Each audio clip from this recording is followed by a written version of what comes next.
ಈಗಾಗಲೇ ನಾವು ಪ್ರಾಯೋಗಿಕ ಕ್ರೈಸ್ತತ್ವದ ಕುರಿತಾಗಿ ಹಲವಾರು ವಿಷಯಗಳನ್ನು ನಾವು ನೋಡುತ್ತಾ ಬಂದಿದ್ದೆವು. ಇವತ್ತು ನಾವು ಕೊನೆಯದಾಗಿ ಕಟ್ಟಕಡೆಯದಾಗಿ ನಾವು ಒಂದು ಅಂಶಗಳನ್ನ ನಿಮ್ಮ ಮಧ್ಯದಲ್ಲಿ ನಾನು ನೆನಪಿಸಿಕೊಳ್ಳಲಿಕ್ಕೆ ನಾನು ಇಷ್ಟಪಡ್ತಕ್ಕಂಥವನಾಗಿದ್ದೇನೆ. ನಾವು ಸಹೋದರ ಸಭೆಯವರೆಂಬುದಾಗಿ ಹೇಳುವಾಗ ನಮ್ಗೆ ಹೆಚ್ಚಿನ ವಿಷಯವಾಗಿ ಅನೇಕ ವಿಷಯಗಳಲ್ಲಿ ಈ ಕ್ರಿಸ್ತಿಯ ಜೀವಿತದ ಕುರಿತಾಗಿ ನಾವು ತಿಳ್ಕೊಂಡವರಾಗಿರ್ತಕ್ಕಂಥವರಾಗಿದ್ದೇವೆ. ಹಾಗೆಯೇ ಅನೇಕ ವಿಷಯಗಳಲ್ಲಿ ಇನ್ನು ಹೆಚ್ಚಾಗಿ ನಾವು ನೆನಪು ಮಾಡಿಕೊಳ್ಳುತ್ತಾ ಹೋಗ್ತಕ್ಕಂಥ ಸಂಗತಿ ಕೂಡ ನಮ್ಮ ಮುಂದೆ ಇರುವಂತದ್ದಾಗಿದೆ. ಸೊ ಆದ್ದರಿಂದ ಬಹುಶಃ ಈ ಒಂದು ಕೊನೆಯ ವಾರವಾಗಿ ನಾನು ಪ್ರಾಯೋಗಿಕ ಕ್ರಿಸ್ತಿಯ ಜೀವಿತವನ್ನ ಇವತ್ತು ನಾನು ಮುಕ್ತಾಯ ಮಾಡಬೇಕೆಂಬುದಾಗಿದ್ದೇನೆ. ಅದರಿಂದ ನಾವು ಕಡೆಗಾಗಿ ನಾನು ಆಯ್ದುಕೊಂಡಿರ್ತಕ್ಕಂಥ ಒಂದು ಭಾಗ ಕ್ರಿಸ್ತಿಯ ಜೀವಿತದಲ್ಲಿ ರಕ್ಷಣೆಯ ಕಾಪಾಡುವಿಕೆ ಮತ್ತು ನಿಶ್ಚಯತ್ವ. ರಕ್ಷಣೆಯ ನಿಶ್ಚಯತ್ವ ಮತ್ತು ಕಾಪಾಡಿಕೊಳ್ಳುವಿಕೆ ಬಹಳ ಮುಖ್ಯವಾಗಿರ್ತಕ್ಕಂಥ ಒಂದು ಅಂಶವಾಗಿದೆ.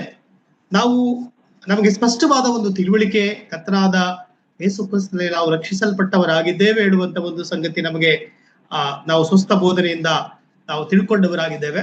ಸೊ ಆದರೂ ಕೂಡ ಅನೇಕ ಸಂದರ್ಭಗಳಲ್ಲಿ ನಾವು ಯಾಕೆ ನಾವು ರಕ್ಷಣೆ ಹೊಂದಿದ್ದೇವೆ ಮತ್ತು ನಾವು ರಕ್ಷಣೆಯ ಹೊಂದಿರತಕ್ಕಂಥ ಗುರುತುಗಳೇನು, ಇವೆಲ್ಲವೂ ಕೂಡ ಪುನಃ ನಾವು ಅದನ್ನ ಮನವರಿಕೆ ಮಾಡಿಕೊಳ್ಳುವಂಥದ್ದು ಕೂಡ ಬಹಳ ಮುಖ್ಯವಾಗಿದೆ ಎಂಬುದಾಗಿ ನಾನು ನೆನೆಸ್ತೇನೆ.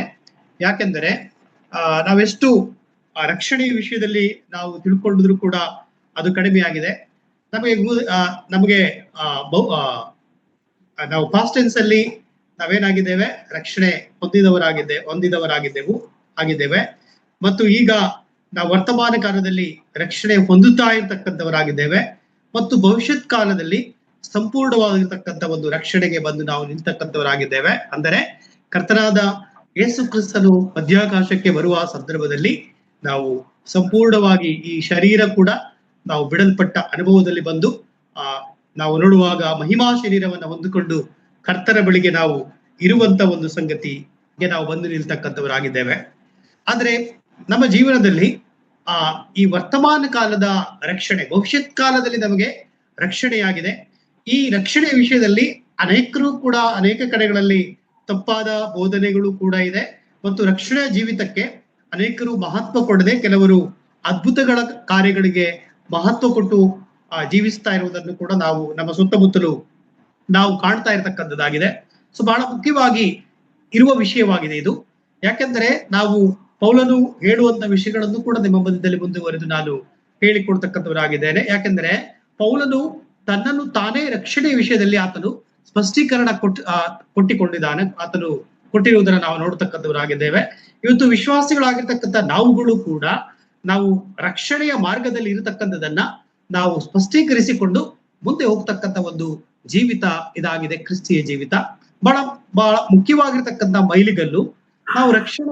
ನಾವು ಅನೇಕ ವಿಷಯಗಳನ್ನ ಕ್ರಿಸ್ತಿಯ ಜೀವಿತದಲ್ಲಿ ನಾವು ಹಾಗೆ ಮಾಡಬೇಕು, ಹೀಗೆ ಜೀವಿಸಬೇಕು ಎಂಬುದಾಗಿ ಅನೇಕ ವಿಷಯಗಳನ್ನ ನಾವು ನೋಡಿದ್ದೇವೆ. ಆದರೆ ಅದಕ್ಕಿಂತ ಮೊದಲನೇದಾಗಿ ನಾವು ರಕ್ಷಣೆಯನ್ನ ಕಾಪಾಡಿಕೊಂಡಿದ್ದೇವೆ ಮತ್ತು ನಿಜವಾಗಿಯೂ ನಾವು ರಕ್ಷಣೆಯ ನಿಶ್ಚಿತದಲ್ಲಿ ನಾವಿದ್ದೇವೆ ಹೇಳುವಂಥದ್ದು, ಆ ನಿಶ್ಚಯತ್ವದಲ್ಲಿ ನಾವು ಮುಂದುವರಿತಾ ಇದ್ದೇವೋ ಹೇಳುವಂಥದ್ದನ್ನು ನಾವು ಕೂಡ ಆಲೋಚನೆ ಮಾಡಿಕೊಳ್ಳಬೇಕಾಗಿದೆ. ನಮಗೆ ರಕ್ಷಣೆ ವಿಷಯದಲ್ಲಿ ಸತ್ಯವೇದ ಸ್ಪಷ್ಟವಾಗಿ ನಮಗೆ ಹೇಳ್ತದೆ, ರಕ್ಷಣೆಯು ದೇವರ ಉಚಿತಾರ್ಥವಾಗಿರ್ತಕ್ಕಂಥ ವರವಾಗಿದೆ. ಎಫೆಸ ಪತ್ರಿಕೆ 2ನೇ ಅಧ್ಯಾಯದ 8ನೇ ವಚನದಲ್ಲಿ ನಾವು ನೋಡುವಾಗ, ಎಫೆಸ 2:8 ನಾವು ನೋಡುವಾಗ ಉಚಿತವಾರ್ಥವಾಗಿ ನಮಗೆ ಸಿಕ್ಕಿದೆ. ಈ ರಕ್ಷಣೆಗೋಸ್ಕರವಾಗಿ ನಾವು ಯಾವ ತ್ಯಾಗಗಳನ್ನು ಮಾಡಲಿಲ್ಲ ಅಥವಾ ಯಾವುದೇ ಹಣಗಳನ್ನ ನಾವು ಖರ್ಚು ಮಾಡಲಿಲ್ಲ ಅಥವಾ ಯಾವ ವಿಷಯ ಕೂಡ ಆತ್ಮಿಕ ವಿಷಯಗಳಿಗೆ ನಾವು ಬರುವ ಉದ್ದೇಶಕ್ಕೋಸ್ಕರವಾಗಿ ಏನನ್ನು ಮಾಡಿದವರಲ್ಲ. ಆದ್ರೆ ನಾವು ದೇವರಿಂದ ಉಚಿತಾರ್ಥವಾಗಿ ಪುಕ್ಕಟ್ಟೆಯಾಗಿರ್ತಕ್ಕಂಥ ಈ ರಕ್ಷಣಾ ಮಾರ್ಗವನ್ನ ನಾವು ಪಡ್ಕೊಂಡವರಾಗಿದ್ದೇವೆ. ಸೊ ಈ ವಿಷಯದಲ್ಲಿ ನಮಗೆ ಸ್ಪಷ್ಟವಾದ ತಿಳುವಳಿಕೆ ಇದೆ. ನಾವು ಹೇಗೆ ನಾವು ರಕ್ಷಣೆ ಹೊಂದಿದ್ದೇವೆ ಹೇಳುವಂತ ಒಂದು ತಿಳುವಳಿಕೆ ನಮಗಿದೆ. ಅದರಿಂದ ಕರ್ತನು ಕೂಡ ಈ ಲೋಕದಲ್ಲಿ ಇರುವಾಗ ಬಹಳ ಪ್ರಾಮುಖ್ಯವಾಗಿರ್ತಕ್ಕಂಥ ಒಂದು ಸಂಗತಿ, ಈ ಲೋಕದಲ್ಲಿ ಅನೇಕ ಅದ್ಭುತಗಳನ್ನು ಮಹತ್ ಕಾರ್ಯಗಳನ್ನು ಕರ್ತನು ಮಾಡಿದ್ದಾರೆ ನಿಜ. ಆದರೆ ಬಹಳ ಮುಖ್ಯವಾಗಿ ಈ ಲೋಕಕ್ಕೆ ಬಂದಿರತಕ್ಕಂಥ ಉದ್ದೇಶ, ಆತನು ಪ್ರಾಣ ಕೊಟ್ಟಿರತಕ್ಕಂಥ ಉದ್ದೇಶ, ಆತನು ನಮಗೋಸ್ಕರವಾಗಿ ತನ್ನ ಅಮೂಲ್ಯ ಪ್ರಾಣ ಕೊಟ್ಟು ನಮ್ಮ ರಕ್ಷಣೆಯ ವಿಷಯಕ್ಕೆ ಆತನು ಮಾರ್ಗಗಳನ್ನ ಮಾಡಿರ್ತಕ್ಕಂಥವನು ಆಗಿದ್ದರು ಎಂಬುದಾಗಿ ನಾವು ಗಮನಿಸ್ತಕ್ಕಂಥವರಾಗಿದ್ದೇವೆ. ಅದರಿಂದ ನಮ್ಮೆಲ್ಲರಿಗೂ ಗೊತ್ತಿದೆ, ನಾವು ಸುಲಭವಾಗಿ ನಾವು ಹೇಗೆ ರಕ್ಷಣೆ ಹೊಂದಿದ್ದೇವೆ ಎಂಬುದಾಗಿ ನಾವು ಸುಲಭವಾಗಿ ರೋಮಾಪುರ ಪತ್ರಿಕೆ 10ನೇ ಅಧ್ಯಾಯದ 9ನೇ ವಚನವನ್ನ ನಾವು ಆಧಾರ ಮಾಡಿಕೊಂಡು ನಾವು ನೋಡತಕ್ಕಂಥವರಾಗಿದ್ದೇವೆ. ಈ ದಿನಮಾನಗಳಲ್ಲಿ ನಾವು ಹೇಗೆ ರಕ್ಷಿಸಲ್ಪಟ್ಟವರಾಗಿದ್ದೇವೆ, ಆ ನಿಜವಾದ ರಕ್ಷಣೆಯಲ್ಲಿರ್ತಕ್ಕಂಥ ಅಂಶಗಳೇನು, ಸೊ ಅದನ್ನ ನಾವು ತಿಳ್ಕೊಂಡು ರಕ್ಷಣೆಯ ಮಾರ್ಗದಲ್ಲಿದ್ದೇವೆ ಹೇಳುವುದನ್ನ ನಮ್ಮನ್ನ ನಾವು ಪ್ರಶ್ನೆ ಮಾಡಿಕೊಳ್ತಕ್ಕಂಥದ್ದು, ಪರೀಕ್ಷೆ ಮಾಡಿಕೊಳ್ತಕ್ಕಂಥದ್ದು ಒಳ್ಳೆಯ ವಿಷಯವಾಗಿದೆ. ಪೌಲನು ಅದನ್ನೇ ಮಾಡಿಕೊಂಡಿರ್ತಕ್ಕಂಥವನಾಗಿದ್ದಾನೆ. ಪೌಲನಿಗೆ ಆ ಭರವಸೆ ಇತ್ತು, ಪೌಲನಿಗೆ ಆ ನಂಬಿಕೆ ಇತ್ತು, ಪೌಲನಿಗೆ ಆ ಮಹತ್ತರವಾಗಿರ್ತಕ್ಕಂಥ ಒಂದು ಆಶೆ ಆಕಾಂಕ್ಷೆಗಳು ಆತನು ನಂಬಿಕೆ ಇಟ್ಟಿದ್ದರಿಂದ ಇತ್ತು, ಮತ್ತು ಅದಕ್ಕೋಸ್ಕರವಾಗಿ ಕರ್ತನ ಸೇವೆಯಲ್ಲಿ ತನ್ನನ್ನ ಸಮರ್ಪಣೆ ಮಾಡಿಕೊಂಡಿರ್ತಕ್ಕಂಥವರಾಗಿದ್ದನು. ಕೊನೆಯದಾಗಿ ಆತನು ನಂಬಿಕೆಯ ವಿಷಯದಲ್ಲಿ, ರಕ್ಷಣೆ ವಿಷಯದಲ್ಲಿ ಕೂಡ ಆತನು ಮಾತನಾಡ್ತಾ ಬಂದಿರತಕ್ಕಂಥವರಾಗಿದ್ದನು. ಪೌಲನು ರೋಮಾಪುರ ಪತ್ರಿಕೆ 10ನೇ ಅಧ್ಯಾಯದ 9ನೇ ವಚನದಲ್ಲಿ ನಮಗೆ ನಿಶ್ಚಯತ್ವ ನಮಗೆ ಗೊತ್ತಿದೆ. ನಾವೆಲ್ಲರೂ ಇವತ್ತು ನಾವು ಯವನಸ್ಥ ಮಕ್ಕಳಿಗೆ ಪ್ರಶ್ನೆ ಹಾಕುವಾಗ ಅವ್ರು ಉತ್ತರ ಕೊಡ್ತಾರೆ. ನೀವು ರಕ್ಷಣೆ ಹೇಗೆ ಹೊಂದಿದಿರಿ ಎಂಬುದಾಗಿ ಹೇಳುವಾಗ, ಯಾವ ವಾಕ್ಯದ ಆಧಾರದಿಂದ ನೀವು ರಕ್ಷಣೆ ಹೊಂದಿದಿರಿ ಎಂಬುದಾಗಿ ಹೇಳುವಾಗ ಸಾಮಾನ್ಯವಾಗಿ ಈ ವಾಕ್ಯವನ್ನು ಅವರು ಆಧಾರ ಮಾಡ್ತಾರೆ. ರೋಮಾಪುರ ಪತ್ರಿಕೆ 10ನೇ ಅಧ್ಯಾಯದ 9ನೇ ವಚನದಲ್ಲಿ, ಅದೇನೆಂದರೆ, ನೀನು ಯೇಸುವನ್ನೇ ಕರ್ತನೆಂದು ಬಾಯಿಂದ ಅರಿಕೆ ಮಾಡಿಕೊಂಡು ದೇವರು ಆತನನ್ನು ಸತ್ತವರೊಳಗಿಂದ ಎಬ್ಬಿಸಿದರೆಂದು ಹೃದಯದಿಂದ ನಂಬಿದರೆ ನಿನಗೆ ರಕ್ಷಣೆಯಾಗುವುದು ಎಂಬುದೇ. ಹೃದಯದಿಂದ ನಂಬುವುದರ ಮೂಲಕ ನೀತಿಯು ದೊರಕುತ್ತದೆ, ಬಾಯಿಂದ ಅರಿಕೆ ಮಾಡುವುದರ ಮೂಲಕ ರಕ್ಷಣೆಯಾಗುತ್ತದೆ. ನಾವಿಲ್ಲಿ ಸ್ಪಷ್ಟವಾಗಿ ನೋಡುತ್ತೇವೆ, ಕರ್ತನಾದ ಯೇಸು ಕ್ರಿಸ್ತನನ್ನ ನಾವು ಅಂಗೀಕರಿಸಿಕೊಳ್ಳುವಾಗ, ಹೃದಯದಿಂದ ನಂಬುವಾಗ ನಮಗೆ ರಕ್ಷಣೆ ಆಗ್ತದೆ ಎಂಬುದಾಗಿ ನಾವು ಗಮನಿಸ್ತೇವೆ. ಪ್ರಿಯರಾದ್ರೆ, ಇದೇ ಒಂದೇ ವಿಷಯವನ್ನ ನಾವು ಆಧಾರ ಮಾಡಿಕೊಂಡು ಕರ್ತನು ರಕ್ಷಕನು ಒಡೆಯನೆಂಬುದಾಗಿ ಹೇಳಿಕೊಳ್ಳುವಾಗಲೂ ಕೂಡ ಅನೇಕ ವಿಷಯಗಳನ್ನ ನಾವು ತಿಳ್ಕೊಂಡಿದ್ದೇವೆ ಹೇಳುವುದನ್ನು ಕೂಡ ಇವತ್ತು ಅನೇಕ ಈ ದಿನಮಾನಗಳಲ್ಲಿ ಆತ್ಮಿಕತೆ ಅಥವಾ ಒಂದು ಆತ್ಮಿಕ ಜೀವಿತ ಹಿನ್ನಡೆ ಆಗ್ತಾ ಇರತಕ್ಕಂತ ಒಂದು ಸಂಗತಿಯನ್ನು ನಾವು ಎಲ್ಲಾ ಕಡೆಗಳಲ್ಲಿ, ಎಲ್ಲಾ ಸಭೆಗಳಲ್ಲೂ ಹೆಚ್ಚಾಗಿ ಇತ್ತೀಚಿನ ದಿನಗಳಲ್ಲಿ ಅಂತೂ ಯವನಸ್ಥರು ಅಥವಾ ಅನೇಕರು ಈ ನಂಬಿಕೆಯ ವಿಷಯದಲ್ಲಿ, ರಕ್ಷಣೆಯ ವಿಷಯದಲ್ಲಿ ಹಿಂದೆ ಇಟ್ಟು ಅಥವಾ ಅವರ ಜೀವಿತದಲ್ಲಿ ಸ್ಪಷ್ಟವಾದ ತಿಳುವಳಿಕೆ ಇಲ್ಲದೆ ಜೀವಿಸ್ತಾ ಇರ್ತಕ್ಕಂಥ ಒಂದು ಸಂಗತಿಯನ್ನು ನಾವು ನೋಡ್ತಕ್ಕಂಥವರಾಗಿದ್ದೇವೆ. ಸಾಮಾನ್ಯವಾಗಿ ನಮಗೆ ಗೊತ್ತಿದೆ, ನಾವು ಈ ನಂಬಿಕೆಗೆ ಬಂದವರಾಗಿದ್ದೇವೆ. ಈ ನಂಬಿಕೆಗೆ ಆಧಾರ ಏನೆಂಬುದಾಗಿ ಕೂಡ ನಾವು ಹೇಳ್ತಕ್ಕಂಥದ್ದು ಅದೇ ರೋಮಾಪುರ ಪತ್ರಿಕೆ 10ನೇ ಅಧ್ಯಾಯದ 17ನೇ ವಚನದಲ್ಲಿ 10-17ರಲ್ಲಿ, ಆದ ಕಾರಣ ಸಾರಿದ ವಾರ್ತೆಯು ನಂಬಿಕೆಗೆ ಆಧಾರ, ಆ ವಾರ್ತೆಗೆ ಕ್ರಿಸ್ತರ ವಾಕ್ಯವೇ ಆಧಾರ ಎಂಬುದಾಗಿ ನಾವು ಹೇಳ್ತೇವೆ. ಕ್ರಿಸ್ತರ ವಾಕ್ಯದಿಂದ, ಆತನ ವಾಕ್ಯದಿಂದ ಆಧಾರಗೊಂಡು ನಾವು ನಂಬಿಕೆಯಲ್ಲಿಟ್ಟಿದ್ದೇವೆ. ನಿಜ, ಅದು ನಿಜವಾಗಿರ್ತಕ್ಕಂಥ ಒಂದು ಸಂಗತಿಯೇ ಹೌದು. ಆದರೆ ನಾನು ಆ ವಿಷಯದಲ್ಲಿ ಕೂಡ ನಾವು ತಿಳ್ಕೊಂಡಿರ್ತಕ್ಕಂಥದ್ದಾಗಿದೆ. ನಾವು ಈ ವಾಕ್ಯದ ಆಧಾರ ಬಿಟ್ಟು ನಾವು ಈ ನಂಬಿಕೆಗೆ ಬರಲಿಲ್ಲ. ಈ ನಂಬಿಕೆಗೆ ಬರಬೇಕಾದ್ರೆ ಈ ವಾಕ್ಯವು ನಮ್ಮ ಜೊತೆಗೆ ಮಾತನಾಡಿದ್ದರಿಂದ, ಈ ವಾಕ್ಯದ ತಿಳುವಳಿಕೆ ನಮಗೆ ಬಂದುದರಿಂದ, ಈ ಹೃದಯಪೂರ್ವಕವಾಗಿರ್ತಕ್ಕಂಥ ಸತ್ಯವನ್ನ, ಈ ಹೃದಯಪೂರ್ವಕವಾಗಿ ನಾವು ಈ ಸತ್ಯವನ್ನ ಹಿಂಬಾಲಿಸುತ್ತಾ ಬಂದಿರತಕ್ಕಂಥವರಾಗಿದ್ದಾರೆ. ಕರ್ತನಾದ ಯೇಸು ಕ್ರಿಸ್ತನು ಕೂಡ ಆತನು ಮಾತನಾಡಿದ ಬಹಳ ಮುಖ್ಯವಾದ ಒಂದು ವಿಷಯ, ಯೋಹಾನ ಬರೆದ ಸುವಾರ್ತೆ 10ನೇ ಅಧ್ಯಾಯದ 28 ಮತ್ತು 29ನೇ ವಚನದಲ್ಲಿ, ನಾನು ಅವುಗಳಿಗೆ ನಿತ್ಯ ಜೀವವನ್ನು ಕೊಡುತ್ತೇನೆ, ಅವು ಎಂದಿಗೂ ನಾಶವಾಗುವುದಿಲ್ಲ. ಸ್ವಾಮಿ ವಾಗ್ದಾನ ಮಾಡಿರ್ತಕ್ಕಂಥ ಒಂದು ಸಂಗತಿ ಇದು. ಯಾರೂ ಕೂಡ ವಾಗ್ದಾನ ಮಾಡದೇ ಇರತಕ್ಕಂಥ ಒಂದು ಸಂಗತಿ ನಮಗೆ ವಾಗ್ದಾನ ಮಾಡಿದ್ದಾನೆ. ನಮಗೆ ನಿತ್ಯ ಜೀವವನ್ನು ನಾನು ಕೊಡ್ತೇನೆ ಎಂಬುದಾಗಿ ಆತನು ವಾಗ್ದಾನ ಮಾಡಿದರೆ, ಮತ್ತು ಅದು ಆ ರಕ್ಷಣೆ ಅದು ನಾಶವಾಗುವಂತದ್ದಲ್ಲ ಎಂಬುದಾಗಿ ನಮಗೆ ಸ್ಪಷ್ಟವಾಗಿ ಗೊತ್ತಿರತಕ್ಕಂಥದ್ದಾಗಿದೆ. ಮತ್ತು ರಕ್ಷಣೆಯ ವಿಷಯದಲ್ಲಿ ನಮಗೆ ಆತನು ಮುದ್ರೆ ಹಾಕಿದ್ದಾನೆ ಹೇಳ್ತಕ್ಕಂಥ ಸಂಗತಿ ಕೂಡ ಎಫೆಸ ಪತ್ರಿಕೆ 1ನೇ ಅಧ್ಯಾಯದಲ್ಲಿ ನಾವು ನೋಡ್ತಕ್ಕಂಥವರಾಗಿದ್ದೇವೆ. ಆ ರಕ್ಷಣೆಯನ್ನ ಯಾರಿಗೂ ಕೂಡ ವಾಕ್ಯ ರಿಪೀಟ್ ಮಾಡಿ, ಅದು ವಾಕ್ಯ ರಿಪೀಟ್ ಮಾಡಿ ಬ್ರದರ್, ಈಗ ಹೇಳಿದ್ದು ಯೋಹಾನನ ಬರೆದ ಸುವಾರ್ತೆ 10ನೇ ಅಧ್ಯಾಯ 28ನೇ ವಚನ, ನಾನು ನಿತ್ಯ ಜೀವವನ್ನು ಕೊಡ್ತೇನೆ ಎಂಬುದಾಗಿ ಕರ್ತನು ತಿಳಿಸಿರುವುದನ್ನು ನಾವಲ್ಲಿ ಗಮನಿಸ್ತೇವೆ. ನಾವು ಒಂದು ವೇಳೆ ಯೋಹಾನನು ಬರೆದ ಸುವಾರ್ತೆ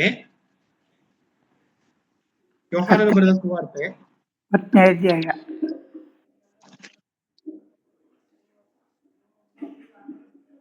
ಯೋಹಾನನು ಬರೆದ ಸುವಾರ್ತೆ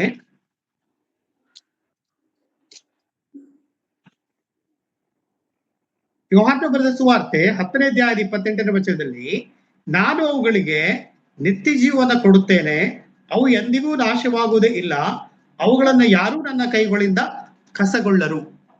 ನಾವಲ್ಲಿ ನೋಡ್ತೇವೆ, ಯಾರೂ ಕೂಡ ಕಸುಕೊಳ್ಳದೇ ಇರತಕ್ಕಂತ ಒಂದು ರಕ್ಷಣೆ ಇದಾಗಿದೆ ದೇವರು ನಮಗೆ ಕೊಟ್ಟಿರುವಂತದ್ದು. ಯಾರೂ ಕೂಡ ಕಸುಕೊಳ್ಳದೇ ಇರತಕ್ಕಂತ ರಕ್ಷಣೆ, ಆ ಒಂದು ಸ್ಪಷ್ಟತೆ ನಮಗಿದೆ. ಕರ್ತನಾದ ಯೇಸು ಕ್ರಿಸ್ತನಿಂದ ನಾವು ಹೊಂದಿರತಕ್ಕಂತ ಈ ರಕ್ಷಣೆ ಯಾರೂ ಕೂಡ ನಮ್ಮಿಂದ ಕಸ್ಕೊಳ್ಳಿಕ್ಕೆ ಸಾಧ್ಯವಿಲ್ಲ. ಅದಕ್ಕೆ ಪೂರಕವಾಗಿ ನಾವು ಎಫೆಸ ಪತ್ರಿಕೆ 1ನೇ ಅಧ್ಯಾಯದ 13ನೇ ವಚನದಲ್ಲಿ ನಿಮ್ಮ ರಕ್ಷಣೆಯ ವಿಷಯವಾದ ಸುವಾರ್ತೆ ಎಂಬ ಸತ್ಯವಾಕ್ಯವನ್ನ ಕೇಳಿ ಕ್ರಿಸ್ತನಲ್ಲಿ ನಂಬಿಕೆಟ್ಟವರಾದ ನೀವು ಸಹ ವಾಗ್ದಾನ ಮಾಡಲ್ಪಟ್ಟ ಪವಿತ್ರಾತ್ಮನೆಂಬ ಮುದ್ರೆಯನ್ನ ಹೊಂದಿದ್ದೀರಿ. ಸೊ ಆದುದರಿಂದ ನಾವು ಗಮನಿಸ್ತಾ ಬರುವಾಗ ನಾವು ಮುದ್ರೆಯನ್ನ ಹೊಂದಿದ್ದೇವೆ, ರಕ್ಷಣೆಯ ಮುದ್ರೆಯನ್ನ ನಾವು ಹೊಂದಿದ್ದೇವೆ. ಪವಿತ್ರಾತ್ಮನ ಮುದ್ರೆ ನಮಗೆ ಕೊಡಲ್ಪಟ್ಟಿದೆ. ಆ ಪವಿತ್ರಾತ್ಮನ ಮುದ್ರೆ ಹಾಕಲ್ಪಟ್ಟಿದೆ. ಆ ಮುದ್ರೆಯು ಕೂಡ ಅದು ತೆಗೆಯಲ್ಪಡ್ತಕ್ಕಂಥದ್ದಲ್ಲ, ನಾವು ನಿಜವಾಗಿರ್ತಕ್ಕಂಥ ರಕ್ಷಣೆಯ ಅನುಭವದಲ್ಲಿ. ಅದರಿಂದ ಇರುವಾಗ ಕರ್ತನಾದ ಯೇಸು ಕ್ರಿಸ್ತನು ನಾನು ಅವುಗಳಿಗೆ ನಿತ್ಯ ಜೀವ ಕೊಡ್ತೇನೆ ಎಂಬುದಾಗಿ ಆತನು ವಾಗ್ದಾನ ಮಾಡಿದ್ದಾನೆ. ಆದುದರಿಂದ ನಮಗೆ ರಕ್ಷಣೆಯ ವಿಷಯದಲ್ಲಿ ಸ್ಪಷ್ಟ ತಿಳುವಳಿಕೆ ಇದೆ. ನಾವು ಕರ್ತನು ಕೊಟ್ಟಿರ್ತಕ್ಕಂಥ ವಾಗ್ದಾನಗಳು ಹೌದು, ಮತ್ತು ಕರ್ತನು ಅದಕ್ಕೋಸ್ಕರ ತನ್ನ ಪ್ರಾಣವನ್ನೇ ಆತನು ಕೊಟ್ಟಿದ್ದಾನೆ. ಅದು ಕೂಡ ಉಚಿತಾರ್ಥವಾಗಿ ನಾವು ಪಡ್ಕೊಂಡಿದ್ದೇವೆ ಎಂಬುದಾಗಿ ನೋಡ್ತೇವೆ. ನಮಗೆ ಗೊತ್ತಿದೆ, ಪಾಪವು ಕೊಡ್ತಕ್ಕಂಥ ಸಂಬಳ ಮರಣವಾಗಿದೆ. ದೇವರ ಉಚಿತಾರ್ಥ ವರವು ಕರ್ತನಾದ ಯೇಸು ಕ್ರಿಸ್ತನಲ್ಲಿರ್ತಕ್ಕಂಥ ನಿತ್ಯ ಜೀವ ಎಂಬುದಾಗಿ ನಾವು ರೋಮಾಪುರ ಪತ್ರಿಕೆ 6ನೇ ಅಧ್ಯಾಯದ 23ನೇ ವಚನದಲ್ಲಿ ನಾವು ಅದನ್ನು ಗಮನಿಸ್ತೇವೆ. ಅದರಿಂದ ಮನುಷ್ಯನು 2 ಮರಣಕ್ಕೆ ಗುರಿಯಾಗಿರ್ತಕ್ಕಂಥ ಒಂದು ಸಂದರ್ಭದಲ್ಲಿ ಕರ್ತನು ಒಂದು ಮರಣದಿಂದ ನಮಗೆ ತಪ್ಪಿಸಿಕೊಳ್ಳಲಿಕ್ಕೆ ಆತನು ಯಾವಾಗಲೂ ನಿತ್ಯವೂ ನಮ್ಮ ಆತ್ಮವು ಅಥವಾ ನಾವು ಆತನ ಜೊತೆಯಲ್ಲಿರ್ತಕ್ಕಂಥ ಮಹಾ ಅವಕಾಶವನ್ನ ಕರ್ತನು ನಮಗೆ ಕೊಟ್ಟಿರುವಂತದನ್ನ ನಾವು ನೋಡ್ತಕ್ಕಂಥವರಾಗಿದ್ದೇವೆ. ಸೊ ಆದ್ದರಿಂದ ಈ ಒಂದು ನಿತ್ಯ ಜೀವದ ಒಂದು ಜೀವಿತ ಕರ್ತನು ನಮಗೆ ಕೊಟ್ಟಿದ್ದಾನೆ ಹೇಳುವಂತ ಒಂದು ಸ್ಪಷ್ಟವಾಗಿರ್ತಕ್ಕಂಥ ತಿಳುವಳಿಕೆ ನಮಗಿದೆ. ಸೊ ಅದರಿಂದ ಆ ತಿಳುವಳಿಕೆಯನ್ನ ಇನ್ನೂ ಕೂಡ ನಾವು ಸ್ಪಷ್ಟೀಕರಿಸುತ್ತಾ ನಮ್ಮ ಒಂದು ವೇಳೆ ಬಲ ಇಲ್ಲದವರಿಗೆ ಅಥವಾ ಹೊಸದಾಗಿ ಅನೇಕರು ಹೊಸದಾಗಿ ವಿಶ್ವಾಸ ಜೀವಿತಕ್ಕೆ ಬಂದಿರತಕ್ಕಂಥವರು ಅವರುಗಳಿಗೆ ನಾವು ಸ್ಪಷ್ಟವಾಗಿ ನಿತ್ಯ ಜೀವದ ಕುರಿತಾಗಿ ಅವರಿಗೆ ತಿಳುವಳಿಕೆ ಕೊಡುತ್ತಾ ಬರಬೇಕಾಗಿರ್ತಕ್ಕಂಥದ್ದು. ಯಾಕೆ ಎಂಬುದಾಗಿ ನಾವು ಈ ರಕ್ಷಣೆಯ ವಿಷಯವನ್ನ ನಾವು ಅದನ್ನ ಸರಳವಾಗಿ ನಾವು ಅದನ್ನ ಎಣಿಸ್ತಕ್ಕಂಥದ್ದಲ್ಲ. ಇತ್ತೀಚಿನ ದಿನಗಳಲ್ಲಿ ಅನೇಕ ಯವನಸ್ಥರುಗಳು ಕೂಡ ಸರಿಯಾದ ರೀತಿಯಲ್ಲಿ ತಿಳುವಳಿಕೆ ಇಲ್ಲದೆ ಜೀವನ ಮಾಡ್ತಾ ಇರ್ತಕ್ಕಂಥದ್ದು ನಾವು ಗಮನಿಸ್ತಕ್ಕಂಥವರಾಗಿದ್ದೇವೆ. ಅವರು ರಕ್ಷಕರನ್ನ ನಾವು ಅಂಗೀಕಾರ ಮಾಡಿದ್ದೇವೆ, ನಮಗೆ ರಕ್ಷಣೆ ಆಗ್ತದೆ ಎಂಬುದಾಗಿ ಹೇಳಿಕೊಡ್ತಕ್ಕಂಥದ್ದು ಉಂಟು. ಆದರೆ ಕರ್ತನ ಒಂದು ಕಾರ್ಯಗಳಲ್ಲಿ ಅಥವಾ ನಾನು ಹೇಗೆ ಕರ್ತನನ್ನ ಅಂಗೀಕರಿಸಿದ್ದೇನೆ ಮತ್ತು ಅದಕ್ಕೆ ಯಾವ ಆಧಾರದಲ್ಲಿ ನಾನು ಕರ್ತನನ್ನ ಅಂಗೀಕರಿಸತಕ್ಕಂತ ಕರ್ತನನ್ನ ಸ್ವೀಕರಿಸತಕ್ಕಂತ ಒಂದು ಸಂಗತಿ ನನ್ನೊಳಗಿದೆ ಹೇಳುವಂಥದನ್ನ ಅನೇಕರಿಗೆ ಅದು ಅರ್ಥವಾಗದೇ ಇರತಕ್ಕಂಥ ಸಂಗತಿ. ಅನೇಕರು ಕೆಲವು ಕಾರಣಗಳಿಂದ ನಂಬತಕ್ಕಂಥವರಾಗಿದ್ದಾರೆ. ತಂದೆ ನಂಬಿದ್ದಾರೆ, ಅಥವಾ ತಾಯಿ ನಂಬಿದ್ದಾರೆ, ಅಥವಾ ಅಣ್ಣನ್ ನಂಬಿದ್ದಾರೆ, ಅಥವಾ ಮಿತ್ರ ನಂಬಿದ್ದಾರೆ, ಯಾರ್ಯಾರು ನಂಬಿದ್ದಾರೆ ಎಂಬುದಾಗಿ ಆ ಒಂದು ಹಿನ್ನೆಲೆಗಳಿಂದ ಅವರು ಅನೇಕ ಉದ್ದೇಶಗಳನ್ನ ಇಟ್ಟುಕೊಂಡು ಅಥವಾ ಸಾಮಾಜಿಕವಾಗಿರ್ತಕ್ಕಂಥ ಹಿನ್ನೆಲೆ ಇವೆಲ್ಲವನ್ನ ಆಲೋಚನೆ ಮಾಡಿಕೊಂಡು ಈ ಕಡೆಗೆ ಅವರು ಬಂದಿರತಕ್ಕಂಥವರು ಕೂಡ ಆಗಿರ್ತಾರೆ. ಆದ್ರೆ ನಿಜವಾದ ರಕ್ಷಣೆಯ ವಿಷಯದಲ್ಲಿ ತಿಳುವಳಿಕೆಗಳನ್ನ ಅವ್ರು ಯಾವುದೇ ಉದ್ದೇಶದಿಂದ ಬಂದವರಾಗಿದ್ದರೂ ಕೂಡ ಈ ಸ್ಪಷ್ಟತೆ, ರಕ್ಷಣೆ ಹೊಂದಿರತಕ್ಕಂಥ ಒಂದು ಸ್ಪಷ್ಟತೆ ಅವರಲ್ಲಿರಬೇಕು. ಮತ್ತು ರಕ್ಷಣೆಯು ಕಾಪಾಡಿಕೊಂಡು ಹೋಗ್ತಕ್ಕಂಥ ಒಂದು ಸಂಗತಿ ಅವರ ಜೀವನದಲ್ಲಿ ಬರ್ಬೇಕಾಗಿರ್ತಕ್ಕಂಥದ್ದು ನಮ್ಮೆಲ್ಲರ ಜೀವನದಲ್ಲಿಯೂ ಕೂಡ ಬಹಳ ಮುಖ್ಯವಾಗಿರ್ತಕ್ಕಂಥದ್ದು. ಯಾಕಂದ್ರೆ ಸುಲಭವಾಗಿ ರಕ್ಷಣೆ ಹೊಂದುವಂತ ಒಂದು ಸಂಗತಿ ಅಲ್ಲ. ನಮಗೆ 1ನೇ ಕೊರಿಂಥ ಪತ್ರಿಕೆ 12ನೇ ಅಧ್ಯಾಯದ 3ನೇ ವಚನ ಹೇಳುತ್ತದೆ. 1ನೇ ಕೊರಿಂಥ 12:3 ಪವಿತ್ರಾತ್ಮನ ಪ್ರೇರಣೆಯಿಂದಲೇ ಹೊರತು ಯಾವ ಮನುಷ್ಯನು ಯೇಸುವನ್ನು ಕರ್ತನೆಂದು ಹೇಳಲಾರನು. ನಾವು ನೋಡ್ತಾ ಬರುವಾಗ ರಕ್ಷಣೆ ಹೊಂದಿರತಕ್ಕಂತ ಒಂದು ಸಂಗತಿ ಅದು ಪವಿತ್ರಾತ್ಮನ ಪ್ರೇರಣೆ ನಮಗಾಗಿದೆ. ಸೊ ಪವಿತ್ರಾತ್ಮನ ಪ್ರೇರಣೆ ನಮಗಾಗಿದೆ. ಪವಿತ್ರಾತ್ಮನ ಪ್ರೇರಣೆಯಿಂದಲೇ ನಮ್ಮ ಕರ್ತನಾದ ಯೇಸು ಕ್ರಿಸ್ತನ ನಾವು ಅಂಗೀಕಾರ ಮಾಡಿದ್ದೇವೆ. ಆತನು ನಮಗೋಸ್ಕರವಾಗಿ ಸತ್ತಿದ್ದಾನೆ, ನಮ್ಮ ಪಾಪಕ್ಕೋಸ್ಕರವಾಗಿ ರಕ್ತ ಸುರಿಸಿದ್ದಾನೆ, ನಮ್ಮ ಒಡೆಯನಾಗಿದ್ದನು, ನಮ್ಮ ಸೃಷ್ಟಿಕರ್ತನು, ಸಕಲವನ್ನು ಉಂಟು ಮಾಡಿರತಕ್ಕಂಥ ದೇವರೆಂಬುದಾಗಿ ನಾವು ಬಾಯಿಯಿಂದ ಅರಿಕೆ ಮಾಡಬೇಕಾದ್ರೆ ಪವಿತ್ರಾತ್ಮನ ಪ್ರೇರಣೆ ಉಂಟಾಗಿದೆ. ಸೊ ಆದ್ದರಿಂದ ಈ ಪವಿತ್ರಾತ್ಮನ ಪ್ರೇರಣೆ ಉಂಟಾಗಿರ್ತಕ್ಕಂಥವರೇ ನಿಜವಾಗಿರ್ತಕ್ಕಂಥ ರಕ್ಷಣೆ ಹೊಂದಿದವರು. ಪವಿತ್ರಾತ್ಮನ ಪ್ರೇರಣೆ ಒಂದು ವೇಳೆ ಯಾರಿಗೆ ಆಗಿಲ್ಲವೋ ಅವರು ರಕ್ಷಣೆ ಆಗಿಲ್ಲ ಹೇಳುವಂತ ಒಂದು ಅರ್ಥ ಸ್ಪಷ್ಟೀಕರಣ ಆಗ್ತದೆ. ಯಾಕೆಂದರೆ ಕೆಲವರು ಮಾನಸಿಕವಾಗಿ ಅವರು ತಮ್ಮ ತಿಳುವಳಿಕೆಯಿಂದ ತಮ್ಮ ಜ್ಞಾನದ ಕಡೆಯಿಂದ ಬಂದವರಾಗಿರ್ತಕ್ಕಂಥವರಾಗಿರ್ತಾರೆ. ಆದ್ರೆ ನಿಜವಾಗಿ ರಕ್ಷಣೆ ಹೊಂದುದು ಪವಿತ್ರಾತ್ಮನ ಪ್ರೇರಣೆ ಅವರಿಗೆ ಆಗಿದೆ ಹೇಳುವಂತ ಒಂದು ತಿಳುವಳಿಕೆ ಇದ್ರೆ ಖಂಡಿತವಾಗಿ ಅವರು ನಾನು ರಕ್ಷಣೆ ಹೊಂದಿದ್ದೇವೆ ಹೇಳ್ತಕ್ಕಂಥ ಒಂದು ಮಾರ್ಗದಲ್ಲಿ ಅವರು ಮುಂದುವರಿತಕ್ಕಂತ ಒಂದು ಸಂಗತಿಗಳಾಗಿ ಕಂಡು ಬರತಕ್ಕಂಥದ್ದಾಗಿದೆ. ಕರ್ತನಾದ ಯೇಸು ಕ್ರಿಸ್ತನು ಸ್ಪಷ್ಟವಾಗಿ ಆತನು ನಿತ್ಯ ಜೀವದ ಕುರಿತಾಗಿಯೇ ಮಾತನಾಡ್ತಾ ಬಂದವರಾಗಿದ್ದನು. ಆತನು ಸಾಮ್ಯಗಳ ರೂಪದಲ್ಲಿ ಮಾತನಾಡುವಾಗಲೂ ಮತ್ತು ಒಂದು ವೇಳೆ ಸಬರೆಯ ಸ್ತ್ರೀಯ ಜೊತೆಯಲ್ಲಿ ಮಾತನಾಡುವಾಗಲೂ, ಅಲ್ಲಿ ಆರಾಧನೆ ವಿಷಯವಾಗಿ ಮಾತನಾಡುವ ಆತ್ಮಿಕವಾದ ಅನೇಕ ವಿಷಯಗಳನ್ನು ಮಾತನಾಡ್ತಾ ಬರುವಾಗ ಆತನು ಈ ನಿತ್ಯ ಜೀವದ ಕುರಿತಾಗಿ ಹೆಚ್ಚಾಗಿ ಮಾತನಾಡ್ತಾ ಬಂದವನಾಗಿದ್ದಾನೆ. ಅದರಿಂದ ನಾವು ನೋಡ್ತಾ ಬರುವಾಗ, ನಾನು ಕೊಡುವ ನೀರಿನಿಂದ ನಿಮಗೆ ಬಾಯಾರಿಕೆ ಆಗುವುದಿಲ್ಲ ಎಂಬುದಾಗಿ ಆತನ ಹೇಳ್ತಾನೆ. ನಿಮ್ಗೆ ಹಸಿವೆ ಆಗುವುದಿಲ್ಲ. ನಾವು ನೋಡುವಾಗ ಈ ನಿತ್ಯ ಜೀವ ಹೇಳ್ತಕ್ಕಂಥದ್ದು ಕರ್ತನಿಂದ ನೇರವಾಗಿ ಮಾತಾಡಲ್ಪಟ್ಟಿರ್ತಕ್ಕಂಥ ಒಂದು ಕಾರ್ಯವಾಗಿದೆ. ನಮ್ಮೊಟ್ಟಿಗೆ ಆತನು ತನ್ನ ಪವಿತ್ರಾತ್ಮನ ಪ್ರೇರಣೆಯಿಂದ ನಾವು ಕೂಡ ಇವತ್ತು ಸ್ವಂತ ರಕ್ಷಕನಾಗಿ, ಒಡೆಯನಾಗಿ ಅಂಗೀಕಾರ ಮಾಡಿಕೊಂಡಿರ್ತಕ್ಕಂಥವರು ನಾವಾಗಿದ್ದೇವೆ. ಸೊ ಅದರಿಂದ ಕೆಲವರು ಬೇರೆ ಬೇರೆ ಉದ್ದೇಶಗಳನ್ನು ಇಟ್ಟುಕೊಂಡು ಒಂದು ವೇಳೆ ನಂಬಿಕೆ ಬರ್ತಕ್ಕಂಥವರಾಗಿದ್ದಾರೆ, ಕೊನೆಗೆ ಅವರು ವಾಪಸ್ ಹೋಗ್ತಕ್ಕಂಥವರಾಗಿರ್ತಾರೆ. ಆದ್ರೆ ಅವರು ನಿಜವಾಗಿ ಪರಿಶುದ್ಧಾತ್ಮನ ಒಂದು ಅನುಸಾರವಾಗಿ ಅವರು ಅಂಗೀಕರಿಸಲ್ಪಟ್ಟವರಲ್ಲ ಹೇಳುವಂತ ಒಂದು ಸಂಗತಿಯನ್ನ ನಾವು ಅರ್ಥೈಸಿಕೊಳ್ತಕ್ಕಂಥವರಾಗಿದ್ದೇವೆ. ಪವಿತ್ರಾತ್ಮನ ಪ್ರೇರಣೆಯಿಂದ ರಕ್ಷಲ್ಪಟ್ಟಿರ್ತಕ್ಕಂಥವರು ಅವರು ಈ ರಕ್ಷಣಾ ಮಾರ್ಗದಲ್ಲಿ ಮುಂದುವರಿತಕ್ಕಂಥವರು ಆಗಿದ್ದಾರೆ. ಕರ್ತನು ಯೋಹಾನನು ಬರೆದ ಸುವಾರ್ತೆ 3ನೇ ಅಧ್ಯಾಯದ 36ನೇ ವಚನದಲ್ಲಿ ಸ್ಪಷ್ಟವಾಗಿ ಆತನು ಹೇಳ್ತಾನೆ, ಆತನ ಮಗನ ನಂಬುವವನಿಗೆ ನಿತ್ಯ ಜೀವ ಉಂಟು, ಮಗನಿಗೆ ಒಳಗಾಗದವನಿಗೆ ನಿತ್ಯ ಜೀವ ಇಲ್ಲ. ಆದ್ರೆ ಪ್ರಿಯರೇ, ಈ ರಕ್ಷಣೆಯು ಸುಲಭವಾಗಿರುವಂತ ಒಂದು ಮಾರ್ಗವನ್ನ ಕರ್ತನು ನಮಗೆ ತೆರೆದಿಟ್ಟಿದ್ದಾರೆ, ತನ್ನ ಪ್ರಾಣ ಕೊಟ್ಟು, ತನ್ನ ಪರಿಶುದ್ಧವಾಗಿರ್ತಕ್ಕಂಥ ರಕ್ತ ಕೊಟ್ಟು. ಆದರೆ ಇಲ್ಲಿ ಮನುಷ್ಯರು ರಕ್ಷಣೆ ಹೊಂದಿಕೊಳ್ಳಬೇಕಾದ್ರೆ ಮೊಟ್ಟ ಮೊದಲನೇದಾಗಿ ಪರಿಶುದ್ಧಾತ್ಮನವರ ಹೃದಯಗಳಿಗೆ ಅವರು ಬರಬೇಕಾದ್ರೆ, ಕರ್ತರನ್ನ ಒಡೆಯನೆಂಬುದಾಗಿ ಅವರು ಒಪ್ಪಿಕೊಳ್ಳಬೇಕಾದ್ರೆ, ಮೊಟ್ಟ ಮೊದಲನೇದಾಗಿ ಅವರು ರಕ್ಷಣೆ ಹೊಂದಿಕೊಳ್ಳಬೇಕಾದ್ರೆ ಅವರು ಪಾಪದ ನಿವೇದನೆ, ಅವರು ಪಾಪದ ಅರಿಕೆ.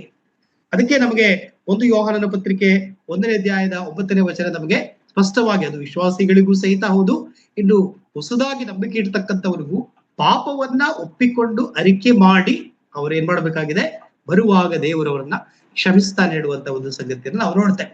ಸೊ ಅದರಿಂದ ಪಾಪದ ಒಂದು ಅರಿವು, ನಾನೊಬ್ಬ ಪಾಪಿಯಾಗಿದ್ದೇನೆ ಹೇಳ್ತಕ್ಕಂಥ ಅರಿವು ಮತ್ತು ಪಾಪ ಆಗಿದ್ದೇನೆ ಎಂಬುದಾಗಿ ಪಶ್ಚಾತ್ತಾಪ ಪಟ್ಟಿರ್ತಕ್ಕಂಥ ಒಂದು ಜೀವಿತ.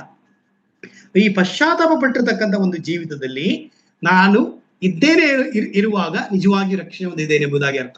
ಯಾಕೆಂದ್ರೆ ನಾನೊಬ್ಬ ಪಾಪಿ ಎಂಬುದಾಗಿ ಲೋಕದಲ್ಲಿ ಎಷ್ಟೋ ಜನರು ಒಪ್ಪಿಕೊಳ್ಳುವುದಿಲ್ಲ. ಲೋಕದಲ್ಲಿ ನಾನೊಬ್ಬ ಪಾಪಿ ಎಂಬುದಾಗಿ ಅನೇಕರು, ಒಂದು ವೇಳೆ ತತ್ವಜ್ಞಾನಿಗಳು, ಬುದ್ಧಿವಂತರು, ಇವತ್ತಿನಲ್ಲಿ ವಿದ್ಯಾಪಾರಂಗತರು ಅನೇಕರಿದ್ದಾರೆ. ಅವರು ನಾವು ಅವರ ಜೊತೆಯಲ್ಲಿ ಮಾತನಾಡುವಾಗ ನಾವು ಪಾಪಿ ಎಂಬುದಾಗಿ ಅವರು ಒಪ್ಪುದಿಲ್ಲ. ಪಾಪ ಬೇರೆ, ತಪ್ಪು ಬೇರೆ ಅವರ ಅರ್ಥದಲ್ಲಿ. ಅದರಿಂದ ನಾವು ಇಲ್ಲಿ ನೋಡ್ತಾ ಬರುವಾಗ ದೇವರ ಆಜ್ಞೆಯನ್ನ, ದೇವರ ಮಾತನ್ನ ಮೀರ್ತಕ್ಕಂಥದ್ದು ಪಾಪ ಎಂಬುದಾಗಿ ಅವರು ಅದನ್ನ ಅರ್ಥ ಮಾಡಿಕೊಳ್ತಾ ಇಲ್ಲ. ಇಲ್ಲಿ ಇವತ್ತು ನಾವು ಅದನ್ನ ಅರ್ಥ ಮಾಡಿಕೊಂಡಿದ್ದೇವೆ. ಮೊಟ್ಟ ಮೊದಲನೇದಾಗಿ ನನಗೆ ರಕ್ಷಣೆ ಆಗಿದೆ ಹೇಳುವಂತ ಒಂದು ಸಂಗತಿ, ಪಾಪದ ಪರಿಹಾರ ಆಗಿದೆ ಇರತಕ್ಕಂಥದ್ದು, ನಾನು ಕರ್ತನೊಟ್ಟಿಗೆ ಪಾಪದ ಅರಿಕೆ ಮಾಡಿದ್ದೇನು. ಅದರಿಂದ ನಾವು ನೋಡ್ತಾ ಬರುವಾಗ ಈ ಪಾಪದ ಅರಿಕೆ ಮೊಟ್ಟ ಮೊದಲನೇದಾಗಿ ವಿಶ್ವಾಸಿಗಳಲ್ಲಿ ಆಗಿರತಕ್ಕಂಥದ್ದು ಪ್ರಥಮ ಹೆಜ್ಜೆ. ಸೊ ಅದರಿಂದ ಆ ಒಂದು ಪಾಪದ ಪರಿಹಾರದ ಅನುಭವ, ನನ್ನ ಅರಿಕೆಯ ಜೀವಿತ ನನ್ನಲ್ಲಿ ಇದೆ ಎಂಬುದಾಗಿ ಹೇಳುವಾಗ ನಾನು ನಿಜವಾಗಿಯೂ ಕರ್ತನಲ್ಲಿ ರಕ್ಷಣೆ ಹೊಂದಿದ್ದೇನೆ. ಕರ್ತನಾದ ಯೇಸು ಕ್ರಿಸ್ತನ ಮೇಲೆ ನಾನು ನಂಬಿಕೆ ಇಟ್ಟು ನಾನು ನನ್ನ ಪಾಪ ಪರಿಹಾರಗಳನ್ನು ಹೊಂದ್ಕೊಂಡಿದ್ದೇನೆ ಮತ್ತು ನಾನು ಮರಣದ ನಂತರ ನಾನು ದೇವರ ಬಳಿಗೆ ಇರ್ತೇನೆ ಅಥವಾ ನಿತ್ಯ ಜೀವದ ಬಳಿಗೆ ನಾನು ಇರ್ತೇನೆ ಎಂಬುದಾಗಿ. ಅದರಿಂದ ಈ ಪಾಪಗಳನ್ನ ಒಪ್ಪಿಕೊಳ್ತಕ್ಕಂಥ ಒಂದು ಜೀವಿತ ಮನುಷ್ಯನಲ್ಲಿ ಇದೆ.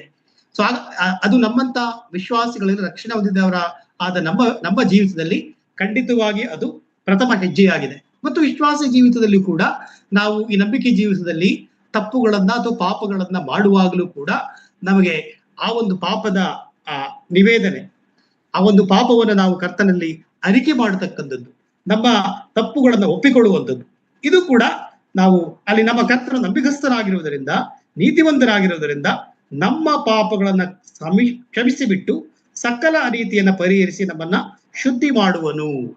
1 ಯೋಹಾನ 1:9 ನಾವು ನೋಡ್ತಾ ಬರುವಾಗ ನಮ್ಮನ್ನ ಶುದ್ಧಿ ಮಾಡುವನೆಂಬುದಾಗಿ ನಾವು ನೋಡ್ತಕ್ಕಂಥವರಾಗಿದ್ದೇವೆ. ಅಂದರೆ ಇಲ್ಲಿ ಪ್ರಾರಂಭಿಕವಾಗಿರ್ತಕ್ಕಂಥ ಸುವಾರ್ತೆಯಲ್ಲೂ ಕೂಡ ಪೇತ್ರನ ಒಂದು ಮಾತನ್ನ ನಾವು ದೇವರ ವಾಕ್ಯದಲ್ಲಿ ನಾವು ಗಮನಿಸ್ತಾ ಬರುವಾಗ, ಒಬ್ಬ ವ್ಯಕ್ತಿಯು ಕರ್ತನ ಕಡೆಗೆ ಬಂದಿರತಕ್ಕಂಥ ಅನುಭವದಲ್ಲಿ ರಕ್ಷಿಸಲ್ಪಟ್ಟಿರ್ತಕ್ಕಂಥ ಅನುಭವ ಆತನು ಹೊಂದಿದೆಯಾಗಿದ್ದಾರೆ.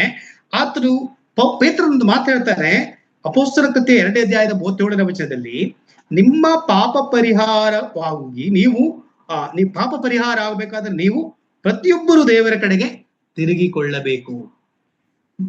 ಪ್ರತಿಯೊಬ್ಬರು ದೇವರ ಕಡೆಗೆ ತಿರುಗಿಕೊಳ್ಳಬೇಕು. ಅದರಿಂದ ದೇವರ ಕಡೆಗೆ ತಿರುಗುವ ಅನುಭವವನ್ನು ಆತನು ಹೇಳ್ತಾ ಇದ್ದಾನೆ. ಅಂದ್ರೆ ಮನುಷ್ಯನು ದೇವರ ಕಡೆಗೆ ತಿರುಗದೆ ಆತನು ತನ್ನ ಇಷ್ಟ ಬಂದ ಪ್ರಕಾರವಾಗಿ ಅಥವಾ ಒಂದು ವೇಳೆ ಲೋಕದಲ್ಲಿ ಇರ್ತಕ್ಕಂಥ ವಿಗ್ರಹಗಳು, ಮೂರ್ತಿಗಳು ಅಥವಾ ಅನೇಕ ಒಂದು ವೇಳೆ ಸೈತಾನನಿಗೆ ಒಳಪಟ್ಟು ಆತನ ಅಧೀನತ್ವದಲ್ಲಿ ಜೀವಿಸ್ತಾ ಇರ್ತಕ್ಕಂಥ ಮನುಷ್ಯನು ರಕ್ಷಣೆ ಹೊಂದಿಕೊಳ್ಳಬೇಕಾದ್ರೆ ಮೊಟ್ಟ ಮೊದಲನೇದಾಗಿ ಆತನು ದೇವರ ಕಡೆಗೆ ತಿರುಗಿದ ಅನುಭವ ಇರಬೇಕು. ಇದು ಬಹಳ ಮುಖ್ಯ. ಈಗ ಸಾಮಾನ್ಯವಾಗಿ ಲೋಕದವರು ಅಥವಾ ರಾಜಕೀಯ ನಾಯಕರುಗಳು ಅಥವಾ ಯಾರೋ ದೊಡ್ಡ ದೊಡ್ಡ ಅಧಿಕಾರಿಗಳೆಲ್ಲ ಅನೇಕ ಆತ್ಮಿಕವಾಗಿರ್ತಕ್ಕಂಥ ವಿಷಯಗಳಿಗೆ ಸಂಬಂಧಪಟ್ಟು ಅನೇಕ ತಪ್ಪಾದ ಹೇಳಿಕೆಗಳನ್ನ ಕೊಡ್ತಕ್ಕಂಥವ್ರಾಗಿರ್ತಾರೆ. ಸೊ ಆದ್ರೆ ಅವರು ಯಾಕೆಂದ್ರೆ ದೇವರ ಕಡೆ ತಿರುಗಲಿಲ್ಲ, ಅವರು ಲೋಕದ ಕಡೆಗೆ ಇದ್ದಾರೆ, ಹಾಗಾಗಿ ಅವರು ಮಾತನಾಡ್ತಾ ಇದ್ದಾರೆ. ಸೊ ಅದರಿಂದ ದೇವರ ಕಡೆಗೆ ತಿರುಗಿರ್ತಕ್ಕಂಥ ಅನುಭವ, ಒಬ್ಬ ವಿಶ್ವಾಸಿಯು ರಕ್ಷಿಸಲ್ಪಟ್ಟಿರ್ತಕ್ಕಂಥವನಾಗಿದ್ದಾನೆ ಎಂಬುದಾಗಿ ಹೇಳುವಾಗ ಆತನು ದೇವರ ಕಡೆಗೆ ತಿರುಗಿದ ಅನುಭವದಲ್ಲಿ ನಾನಿದ್ದೇನೆ ಹೇಳುವಂಥದನ್ನ ಪ್ರಶ್ನಿಸಿಕೊಳ್ತಕ್ಕಂಥ ಒಂದು ಕಾರ್ಯ. ಮತ್ತು ಪೇತ್ರನ ಒಂದು ಮಾತನ್ನ ಮತ್ತೆ ಅಪೊಸ್ತಲ ಕೃತ್ಯ 3ನೇ ಅಧ್ಯಾಯದ 19ನೇ ವಚನವನ್ನ ಗಮನಿಸುವಾಗ ಅಪೊಸ್ತಲ ಕೃತ್ಯ 3:19ರಲ್ಲಿ ಆದುದರಿಂದ ದೇವರು ನಿಮ್ಮ ಪಾಪಗಳನ್ನ ಅಳಿಸಿ ಬಿಡುವ ಹಾಗೆ ನೀವು ಪಶ್ಚಾತ್ತಾಪ ಪಟ್ಟು ಆತನ ಕಡೆಗೆ ತಿರುಗಿಕೊಳ್ಳಿರಿ. ನೋಡ್ರಿ, ಅಲ್ಲಿ ಪಾಪದ ಕುರಿತಾಗಿ ಹೇಳಲ್ಪಟ್ಟಿದೆ. ನಿಮ್ಮ ಪಾಪದ ಕುರಿತಾಗಿ ಏನ್ ಮಾಡ್ಬೇಕು? ನೀವು ಪಶ್ಚಾತ್ತಾಪ ಪಡಬೇಕೆಂಬುದಾಗಿ ಹೇಳ್ತಾ ಇದ್ದಾನೆ. ಸೊ ಅದರಿಂದ ನಾನೊಬ್ಬ ಪಾಪಿಯಾಗಿದ್ದೇನೆ ಹೇಳ್ತಕ್ಕಂಥ ಸಂಗತಿಯನ್ನ ಮೊಟ್ಟ ಮೊದಲನೇದಾಗಿ ಮನುಷ್ಯರಾಗಿರ್ತಕ್ಕಂಥವ್ರು ತಿಳ್ಕೊಂಡಿರಬೇಕು. ನಾವುಗಳು ತಿಳ್ಕೊಂಡವರಾಗಿದ್ದೇವೆ ಮತ್ತು ನಾವುಗಳು ಈ ಸಂಗತಿಗಳನ್ನ ನಮ್ಮ ಸಭೆಯಲ್ಲಿ ಹೊಸದಾಗಿ ಬಂದಿರತಕ್ಕಂಥವರಿಗೆ, ಯವನಸ್ಥರಿಗೆ ಅಥವಾ ಅನೇಕರಿಗೆ ನಾವು ಈ ವಿಷಯಗಳನ್ನ ತಿಳುವಳಿಕೆ ಮಾಡತಕ್ಕಂಥ ಕೆಲಸಗಳು ಮಾಡಬೇಕಾಗಿರುವಂಥದ್ದು ಆಗಿದೆ. ಸೊ ಅದರಿಂದ ಕೆಲವರು ವಿಗ್ರಹಾರಾಧನೆ ಅದನ್ನು ಮಾಡಬಾರ್ದು ಹೇಳುವ ಉದ್ದೇಶಕ್ಕೋಸ್ಕರವಾಗಿ ಮಾತ್ರ ಆಗಿರ್ತಾರೆ. ಇನ್ನು ಕೆಲವರು ಹಲವಾರು ಉದ್ದೇಶಗಳನ್ನು ಇಟ್ಟುಕೊಂಡು ಬಂದಿರತಕ್ಕಂಥವರಾಗಿದ್ದಾರೆ. ಆದ್ರೆ ನಿಜವಾಗಿಯೂ ದೇವರ ಕಡೆಗೆ ತಿರುಗಿದ ಅನುಭವ ಮತ್ತು ಪಾಪಕ್ಕಾಗಿ ಪಶ್ಚಾತ್ತಾಪ ಪಟ್ಟಿರ್ತಕ್ಕಂಥ ಒಬ್ಬ ವ್ಯಕ್ತಿಯು ಅವನು ನಿಜವಾಗಿ ರಕ್ಷಣೆ ಹೊಂದಿರತಕ್ಕಂಥವನು. ಅವನಲ್ಲಿ ನಿಜವಾಗಿರ್ತಕ್ಕಂಥ ರಕ್ಷಣೆ ಹೊಂದಿದ ನಿಶ್ಚಿತತ್ವ ಇರತಕ್ಕಂಥದ್ದಾಗಿದೆ. ಅವನಲ್ಲಿ ಇರತಕ್ಕಂಥ ನಿಶ್ಚಿತತ್ವ, ಪಾಪ ಪರಿಹಾರದ ಅನುಭವ. ಈ ಕ್ರಿಸ್ತಿಯ ಜೀವಿತದಲ್ಲಿ ಒಂದು ವೇಳೆ ಎಷ್ಟೋ ಜನರು ಈ ಅನುಭವದಲ್ಲಿ ಇದ್ದಾರೋ ಇಲ್ಲವೋ ಹೇಳುವುದು ಕೂಡ ಕಷ್ಟಕರವಾಗಿರ್ತಕ್ಕಂಥ ಒಂದು ಸಂಗತಿ ಆಗಿರ್ತದೆ. ಅನೇಕರು ಆ ತರದಲ್ಲಿ ನಾವು ಸ್ವಸ್ಥ ಬೋಧನೆಗಳಲ್ಲಿ ನಮ್ಮ ಸಭೆಗಳು ಸಾಮಾನ್ಯವಾಗಿ ಮುಂದುವರಿತಾ ಇರತಕ್ಕಂಥದ್ದಾಗಿದೆ. ಯಾವಾಗಲೂ ನಾವು ಸ್ವಸ್ಥ ಬೋಧನೆಯನ್ನ ನಾವು ಹೇಳಿಕೊಡ್ತಕ್ಕಂಥವರಾಗಿರ್ತಕ್ಕಂಥವರಾಗಿದ್ದೇವೆ. ಸೊ ಆದರೆ ಈ ನಿಜವಾದ ರಕ್ಷಣೆಯ ಅನುಭವ, ಈ ಪಾಪದಿಂದ ಬಿಡುಗಡೆ ಹೊಂದಿರತಕ್ಕಂಥ ಅನುಭವ, ಪಶ್ಚಾತ್ತಾಪದಿಂದ ದೇವರ ಕಡೆಗೆ ತಿರುಗಿದ ಅನುಭವ, ನನ್ನ ಪಾಪಕ್ಕಾಗಿ ನಾನು ಕರ್ತನನ್ನ ನಂಬುತ್ತೇನೆ, ನನ್ನ ಪಾಪಕ್ಕಾಗಿ ಕರ್ತನು ಮಾಡಿರ್ತಕ್ಕಂಥ ಕಾರ್ಯಗಳನ್ನು ನೆನಪು ಮಾಡುತ್ತಾ ಆತನು ನನ್ನ ಒಡೆಯನು ರಕ್ಷಕನೆಂಬುದಾಗಿ ನಿಜವಾದಂತ ಆ ಹೃದಯದಲ್ಲಿ ನಾವು ನಂಬುವುದೆಂಬುದಾಗಿ, ಇದು ಪಾಪದ ಪಶ್ಚಾತ್ತಾಪದ ಒಂದು ಅನುಭವ ಆಗಿದೆ ಹೇಳುವಂಥದನ್ನ ಪ್ರಶ್ನೆ ಮಾಡಿಕೊಳ್ಳುವಂಥದ್ದಾಗಿದೆ. ಅದರಿಂದ ರಕ್ಷಿಸಲ್ಪಟ್ಟಿರ್ತಕ್ಕಂಥವರು ಈ ಒಂದು ತಿಳುವಳಿಕೆಯಲ್ಲಿದ್ದರೆ ಕರ್ತನಿಗೆ ಸ್ತೋತ್ರ, ಅದು ಆಗಲೇಬೇಕಾಗಿರ್ತಕ್ಕಂಥ ಒಂದು ಸಂಗತಿಯಾಗಿದೆ. ನಿಜವಾಗಿಯೂ ರಕ್ಷಣೆಯ ನಿಶ್ಚಿತದಲ್ಲಿ ಇರ್ತಕ್ಕಂಥವರು ಅವರು ಖಂಡಿತವಾಗಿಯೂ ಅವರು ಆ ಅನುಭವದಲ್ಲಿ ಮುಂದುವರಿತಕ್ಕಂಥವರು ಆಗಿದ್ದಾರೆ. ಸೊ ಅದರಿಂದ ನಾವು ಗಮನಿಸ್ತಾ ಬರುವಾಗ ಕ್ರಿಸ್ತಿಯ ಜೀವಿತದಲ್ಲಿ ನಾನು ನಿಜವಾಗಿ ರಕ್ಷಿಸಲ್ಪಟ್ಟಿದ್ದೇನೋ. ಸೊ ಅನೇಕರಿಗೆ ಪ್ರಶ್ನೆ ಮಾಡುವಾಗ, ಅನೇಕರು ಸಾಕ್ಷಿ ಹೇಳುವಾಗ ಮೊಟ್ಟ ಮೊದಲನೇದಾಗಿ ಅವರು ಹೇಳ್ತಕ್ಕಂಥದ್ದು ಏನೆಂಬುದಾಗಿ ನೋಡುವಾಗ, ನನಗೆ ದೆವ್ವ ಹಿಡಿದಿತ್ತು ಅಥವಾ ನನಗೆ ಇನ್ನೇನೋ ಆಗಿತ್ತು, ಆದುದರಿಂದ ನಾನು ನಂಬಿಕೆಗೆ ಬಂದೆ ಎಂಬುದಾಗಿ ಅನೇಕರು ಸಾಕ್ಷಿ ಹೇಳುವಾಗ ನಾವೆಲ್ಲ ಕೇಳಿಸಿಕೊಂಡದುಂಟು. ಅದು ಒಂದು ವೇಳೆ ಅವರ ಜೀವಿತದಲ್ಲಿ ಆಗಿರ್ತಕ್ಕಂಥ ಅನೇಕ ಘಟನೆಗಳು ಎರಡೇದು. ಆದರೆ ಮೊಟ್ಟ ಮೊದಲನೇದಾಗಿ ಬರಬೇಕಾಗಿರ್ತಕ್ಕಂಥದ್ದು, ನನ್ನ ಪಾಪಗಳು ಪರಿಹಾರ ಆಗ್ತಕ್ಕಂಥ ಒಂದು ಜೀವಿತದಲ್ಲಿ ನಾನು ಕಂಡೆ. ನನ್ನ ಜೀವಿತದಲ್ಲಿ ಅನೇಕ ಸಮಸ್ಯೆಗಳಿತ್ತು, ಅದು ದೇವರು ಒಂದು ವೇಳೆ ಅದನ್ನ ವಾಸಿ ಮಾಡಿದ್ದಾನೆ, ಕಡಿಮೆ ಮಾಡಿದ್ದಾನೆ, ಅಥವಾ ನನ್ನಲ್ಲಿರ್ತಕ್ಕಂಥ ಸೈತಾನನ ಅಥವಾ ದೆವ್ವಗಳನ್ನ, ಭೂತಗಳನ್ನ ಎಲ್ಲ ಬಿಡಿಸಿದ್ದಾನೆ. ಅದು ಸರಿ, ಅದು ಒಂದು ವೇಳೆ ಅವರು ಎರಡನೇದಾಗಿ ತೆಗೆದುಕೊಳ್ಳು. ಆದ್ರೆ ಕೇಂದ್ರೀಕರಣ ಹೆಚ್ಚಾಗಿ ಅದರ ಮೇಲೆ ಹೋಗ್ತದೆ. ಅದರಿಂದ ಹಾಗೆ ಆಗತಕ್ಕಂಥ ಕಾರ್ಯಗಳಿಗಿಂತಲೂ ಪಾಪಗಳಿಗಾಗಿ ಪಶ್ಚಾತ್ತಾಪ ಪಟ್ಟು ದೇವರ ಕಡೆಗೆ ತಿರುಗಿದಂತ ಅನುಭವದಲ್ಲಿ ನಾನೊಬ್ಬ ಪಾಪಿಯಾಗಿದ್ದೇನೆ ಎಂಬುದಾಗಿ, ಅದುದರಿಂದಲೇ ಪೇತ್ರನು ಅಲ್ಲಿ ಪಾಪದ ಪರಿಹಾರಕ್ಕಾಗಿ ನೀನು ಪಶ್ಚಾತ್ತಾಪ ಪಡಬೇಕೆಂಬುದಾಗಿ ಹೇಳ್ತಾ ಇರುವಂಥದ್ದು. ಅದರಿಂದ ದೇವರ ಕಡೆಗೆ ತಿರುಗಿದ ಅನುಭವಕ್ಕೆ ಬರಬೇಕಾದ್ರೆ ಒಬ್ಬ ವ್ಯಕ್ತಿಯು ತಾನು ತನ್ನ ಪಾಪದ ಕುರಿತಾಗಿ ಆತನು ಪಶ್ಚಾತ್ತಾಪಪಟ್ಟು ಪಾಪರಹಿತನಾಗಿರ್ತಕ್ಕಂಥ ಕರ್ತನಾದ ನೀನೇ ನನಗೋಸ್ಕರವಾಗಿ ಯಜ್ಞಾರ್ಪಿತನಾಗಿ ನನ್ನ ಒಡೆಯನಾಗಿ ನನ್ನ ದೇವರಾಗಿ ಕಾರ್ಯವನ್ನು ನೀನು ಮಾಡಿದ್ದೀರ ದೇವರೇ ಎಂಬುದಾಗಿ ನಾವು ದೇವರ ಕಡೆಗೆ ತಿರುಗುವಂತ ಒಂದು ಕಾರ್ಯ, ಆ ಪಶ್ಚಾತ್ತಾಪ ಪಟ್ಟು. ನಮಗೆ ಗೊತ್ತು ಕರ್ತನಾದ ಅಪೊಸ್ತಲ ಕೃತ್ಯ 4ನೇ ಅಧ್ಯಾಯದ 12ನೇ ವಚನದಲ್ಲಿ ತಿರುಗಿ ಪೇತ್ರನು ಹೇಳ್ತಾನೆ, ಬರಬೇಕಾದ ರಕ್ಷಣೆಯು ಇನ್ಯಾರಲ್ಲಿಯೂ ಸಿಕ್ಕುವುದಿಲ್ಲ, ಆ ಹೆಸರಿನಿಂದಲೇ ಹೊರತು ಆಕಾಶದ ಕೆಳಗೆ ಮನುಷ್ಯರಿಗೆ ಕೊಡಲ್ಪಟ್ಟಿರುವ ಬೇರೆ ಯಾವ ಹೆಸರಿನಿಂದಲೂ ನಮಗೆ ರಕ್ಷಣೆಯಾಗುವುದಿಲ್ಲ. ಕರ್ತನಾದ ಯೇಸು ಕ್ರಿಸ್ತನೇ ಖಂಡಿತವಾಗಿ ರಕ್ಷಣೆ ಮಾರ್ಗವನ್ನು ಸಿದ್ಧ ಮಾಡಿದ್ದಾನೆ. ಆತನ ಹೆಸರು ಬಿಟ್ರೆ ಮತ್ತೆ ಯಾವ ಹೆಸರಿನಲ್ಲೂ ರಕ್ಷಣೆ ಇಲ್ಲ. ಆತನ ಹೆಸರು ಬಿಟ್ರೆ ಪಾಪ ಪರಿಹಾರಕ್ಕೆ ಮಾರ್ಗ ಇಲ್ಲ. ಆತನ ಹೆಸರು ಬಿಟ್ರೆ ನಾವು ಪಶ್ಚಾತ್ತಾಪಪಟ್ಟು ದೇವರ ಕಡೆಗೆ ತಿರುಗಲಿಕ್ಕೆ ಮಾರ್ಗ ಇಲ್ಲ, ನಿತ್ಯ ಜೀವ ಇಲ್ಲ. ಅದರಿಂದ ಈ ನಿತ್ಯ ಜೀವ ಪಡ್ಕೊಂಡಿರ್ತಕ್ಕಂತ ಒಂದು ಸಂಗತಿಯು ಅದು ಕರ್ತನಿಂದಲೇ, ಕರ್ತನಾದ ಯೇಸು ಕ್ರಿಸ್ತನಿಂದಲೇ ಹೊರತು ಬೇರೆ ಯಾರಿಂದಲೂ ಕೂಡ ಅದು ಸಾಧ್ಯ ಇಲ್ಲ ಎಂಬುದಾಗಿ ನಾವು ನೋಡ್ತಕ್ಕಂಥವರಾಗಿದ್ದೇವೆ. ಅದಕ್ಕೆ ಕರ್ತನಾದ ಯೇಸು ಕ್ರಿಸ್ತನು ಭೂಲೋಕದಲ್ಲಿ ಇರುವಾಗಲೂ ಕೂಡ ಆತನು ಲೂಕನ ಬರೆದ ಸುವಾರ್ತೆ 7ನೇ ಅಧ್ಯಾಯ 48ನೇ ವಚನವನ್ನು ನಾವು ಗಮನಿಸುವಾಗ ನಿನ್ನ ಪಾಪಗಳು ಕ್ಷಮಿಸಲ್ಪಟ್ಟಿದೆ ಎಂಬುದಾಗಿ ಹೇಳ್ತಾರೆ. ನಾವು ನೋಡುವಾಗ ಒಂದು ವೇಳೆ ನಾವು ಅದನ್ನ ಗಮನಿಸ್ತಾ ಬರುವಾಗ ಒಬ್ಬ ಸ್ತ್ರೀ, ವ್ಯಭಿಚಾರಿ ಆಗತಕ್ಕಂತ ಸ್ತ್ರೀ ಅಲ್ಲಿ ನೋಡುವಾಗ ಕರ್ತನು ಹೇಳ್ತಾನೆ, ನಿಮ್ಮಲ್ಲಿ ಯಾರು ಪಾಪ ಮಾಡಿಲ್ವೋ ಅವರು ಅವಳ ಮೇಲೆ ಕಲ್ಲು ಹಾಕ್ಲಿ ಎಂಬುದಾಗಿ ಹೇಳ್ತಾರೆ. ಆದ್ರೆ ಯಾರು ಕೂಡ ಅಲ್ಲಿ ಉಳಿಲಿಲ್ಲ, ಕಲ್ಲು ಹಾಕ್ಲಿಕ್ಕೆ ಆಗ್ಲಿಲ್ಲ. ಆದ್ರೆ ಕರ್ತನು ಹೇಳಿದ ಅಲ್ಲಿ ನೋಡುವಾಗ ನೀನ್ ಇನ್ನು ಮುಂದೆ ಪಾಪ ಮಾಡಬೇಡ. ನಾವು ನೋಡ್ತಾ ಬರುವಾಗ ಹೀಗೆ ಅನೇಕ ಸಂಗತಿಗಳಲ್ಲಿ ನಿನ್ನ ಪಾಪವು ಕ್ಷಮಿಸಲ್ಪಟ್ಟಿದೆ ಎಂಬುದಾಗಿ ನೇರವಾಗಿ ಸತ್ಯವೇದದಲ್ಲಿ ಮಾತ್ರ ಉತ್ತರ ಇದೆ, ಬೇರೆ ಎಲ್ಲಿಯೂ ಕೂಡ ಇಲ್ಲ. ಕರ್ತನಾದ ಯೇಸು ಕ್ರಿಸ್ತನು ಆತನು ಹೇಳಿರುವಂಥದ್ದು. ಅದರಿಂದ ನಾವು ಪಾಪಗಳ ಪರಿಹಾರಕ್ಕಾಗಿ ಕರ್ತನಾದ ಯೇಸು ಕ್ರಿಸ್ತನ ಪಾದ ಬಳಿಗೆ ಬಂದವರಾಗಿದ್ದೇವೆ ಮತ್ತು ರಕ್ಷಣೆಯನ್ನು ನಾವು ಪಡ್ಕೊಂಡವರಾಗಿದ್ದೇವೆ. ಈ ಒಂದು ತಿಳುವಳಿಕೆ ನಮ್ಮಲ್ಲಿರ್ತಕ್ಕಂಥ ಎಲ್ಲಾ ವಿಶ್ವಾಸಿಗಳಲ್ಲಿ ಅದು ಇರಬೇಕಾಗಿರ್ತಕ್ಕಂಥ ಒಂದು ಕಾರ್ಯವಾಗಿದೆ. ಸೊ ಅದರಿಂದ ರಕ್ಷಣೆಯ ಕುರಿತಾಗಿ ಸ್ಪಷ್ಟತೆ ಇರಬೇಕು. ವಿಶ್ವಾಸಿಗಳಲ್ಲಿ ಮೊಟ್ಟ ಮೊದಲನೇದಾಗಿ ರಕ್ಷಣೆಯ ಕುರಿತಾಗಿ ಸ್ಪಷ್ಟತೆ ಇರಬೇಕಾಗಿರ್ತಕ್ಕಂಥದ್ದಾಗಿದೆ. ಅನೇಕರು ನಿಮ್ಗೆಲ್ಲರಿಗೂ ಅನುಭವ ಇದೆ. ಒಂದು ವೇಳೆ ಎಲ್ಲರ ಜೀವಿತದಲ್ಲಿಯೂ ಸಭಾ ಅನುಭವದಲ್ಲಿ ಎಲ್ಲರಿಗೂ ಅನುಭವ ಇದೆ. ಅನೇಕರು ನಾನಾ ಉದ್ದೇಶಗಳಿಂದ ಸಭೆಗೆ ಬಂದು ನಂಬಿಕೆಯಲ್ಲಿ ಮುಂದುವರಿತಾ ದೀಕ್ಷಾಸ್ಥಾನ ಕೊಡ್ತಾ ಆಮೇಲೆ ಅವರು ಈ ಒಂದು ಕಷ್ಟದ ಸಂಗತಿ, ಈ ಒಂದು ಜೀವಿತ ನಮಗೆ ಬೇಡ ಎಂಬುದಾಗಿ ಅನೇಕರು ವಾಪಸ್ ಹೋಗ್ತಾರೆ. ಯಾವುದೋ ಒಂದು ಆಶೀರ್ವಾದಗಳನ್ನ, ಲೋಕದ ಆಶೀರ್ವಾದಗಳು ಪಡ್ಕೊಳ್ಬೇಕು ಹೇಳ್ತಕ್ಕಂಥ ಉದ್ದೇಶದಲ್ಲಿ ಬಂದಿರ್ತಾರೆ. ಆದ್ರೆ ಹೃದಯದಲ್ಲಿ ಆ ಬದಲಾವಣೆ ಇರುವುದಿಲ್ಲ. ಅವರು ನಿಜವಾದ ರಕ್ಷಣೆ ಹೊಂದಿರತಕ್ಕಂಥ ಅನುಭವ ಇಲ್ಲದೆ ಇರುವುದರಿಂದ, ಅಥವಾ ಅವರು ಕರ್ತನನ್ನ ನಾನು ಅಂಗೀಕಾರ ಮಾಡಿದ್ದು ನನ್ನ ಪಾಪ ಪರಿಹಾರಕ್ಕಾಗಿ ಎಂಬುದಾಗಿ ಸ್ಪಷ್ಟತೆ ಇಲ್ಲದೆ ಇರುವುದರಿಂದ ಅನೇಕರು ಹಿಂದಕ್ಕೆ ಹೋದವರಾಗಿದ್ದಾರೆ.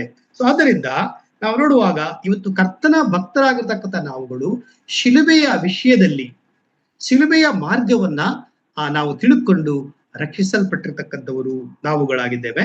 ಸೊ ಅದರಿಂದ ನಾವು ನೋಡುವಾಗ ಈ ಕ್ರಿಸ್ತನ ಶಿಲುಬೆಗೆ, ಅದಕ್ಕೆ ಪೌಲನು ಹೇಳ್ತಾ ಇದ್ದಾನೆ ಫಿಲಿಪ್ಪಿ ಪತ್ರಿಕೆ 3ನೇ ಅಧ್ಯಾಯದ 18ನೇ ವಚನದಲ್ಲಿ, ಫಿಲಿಪ್ಪಿ 3:18ರಲ್ಲಿ, ಯಾಕೆಂದರೆ ಅನೇಕರು ಕ್ರಿಸ್ತನ ಶಿಲುಬೆಗೆ ವಿರೋಧಿಗಳಾಗಿ ನಡೆಯುತ್ತಾರೆ.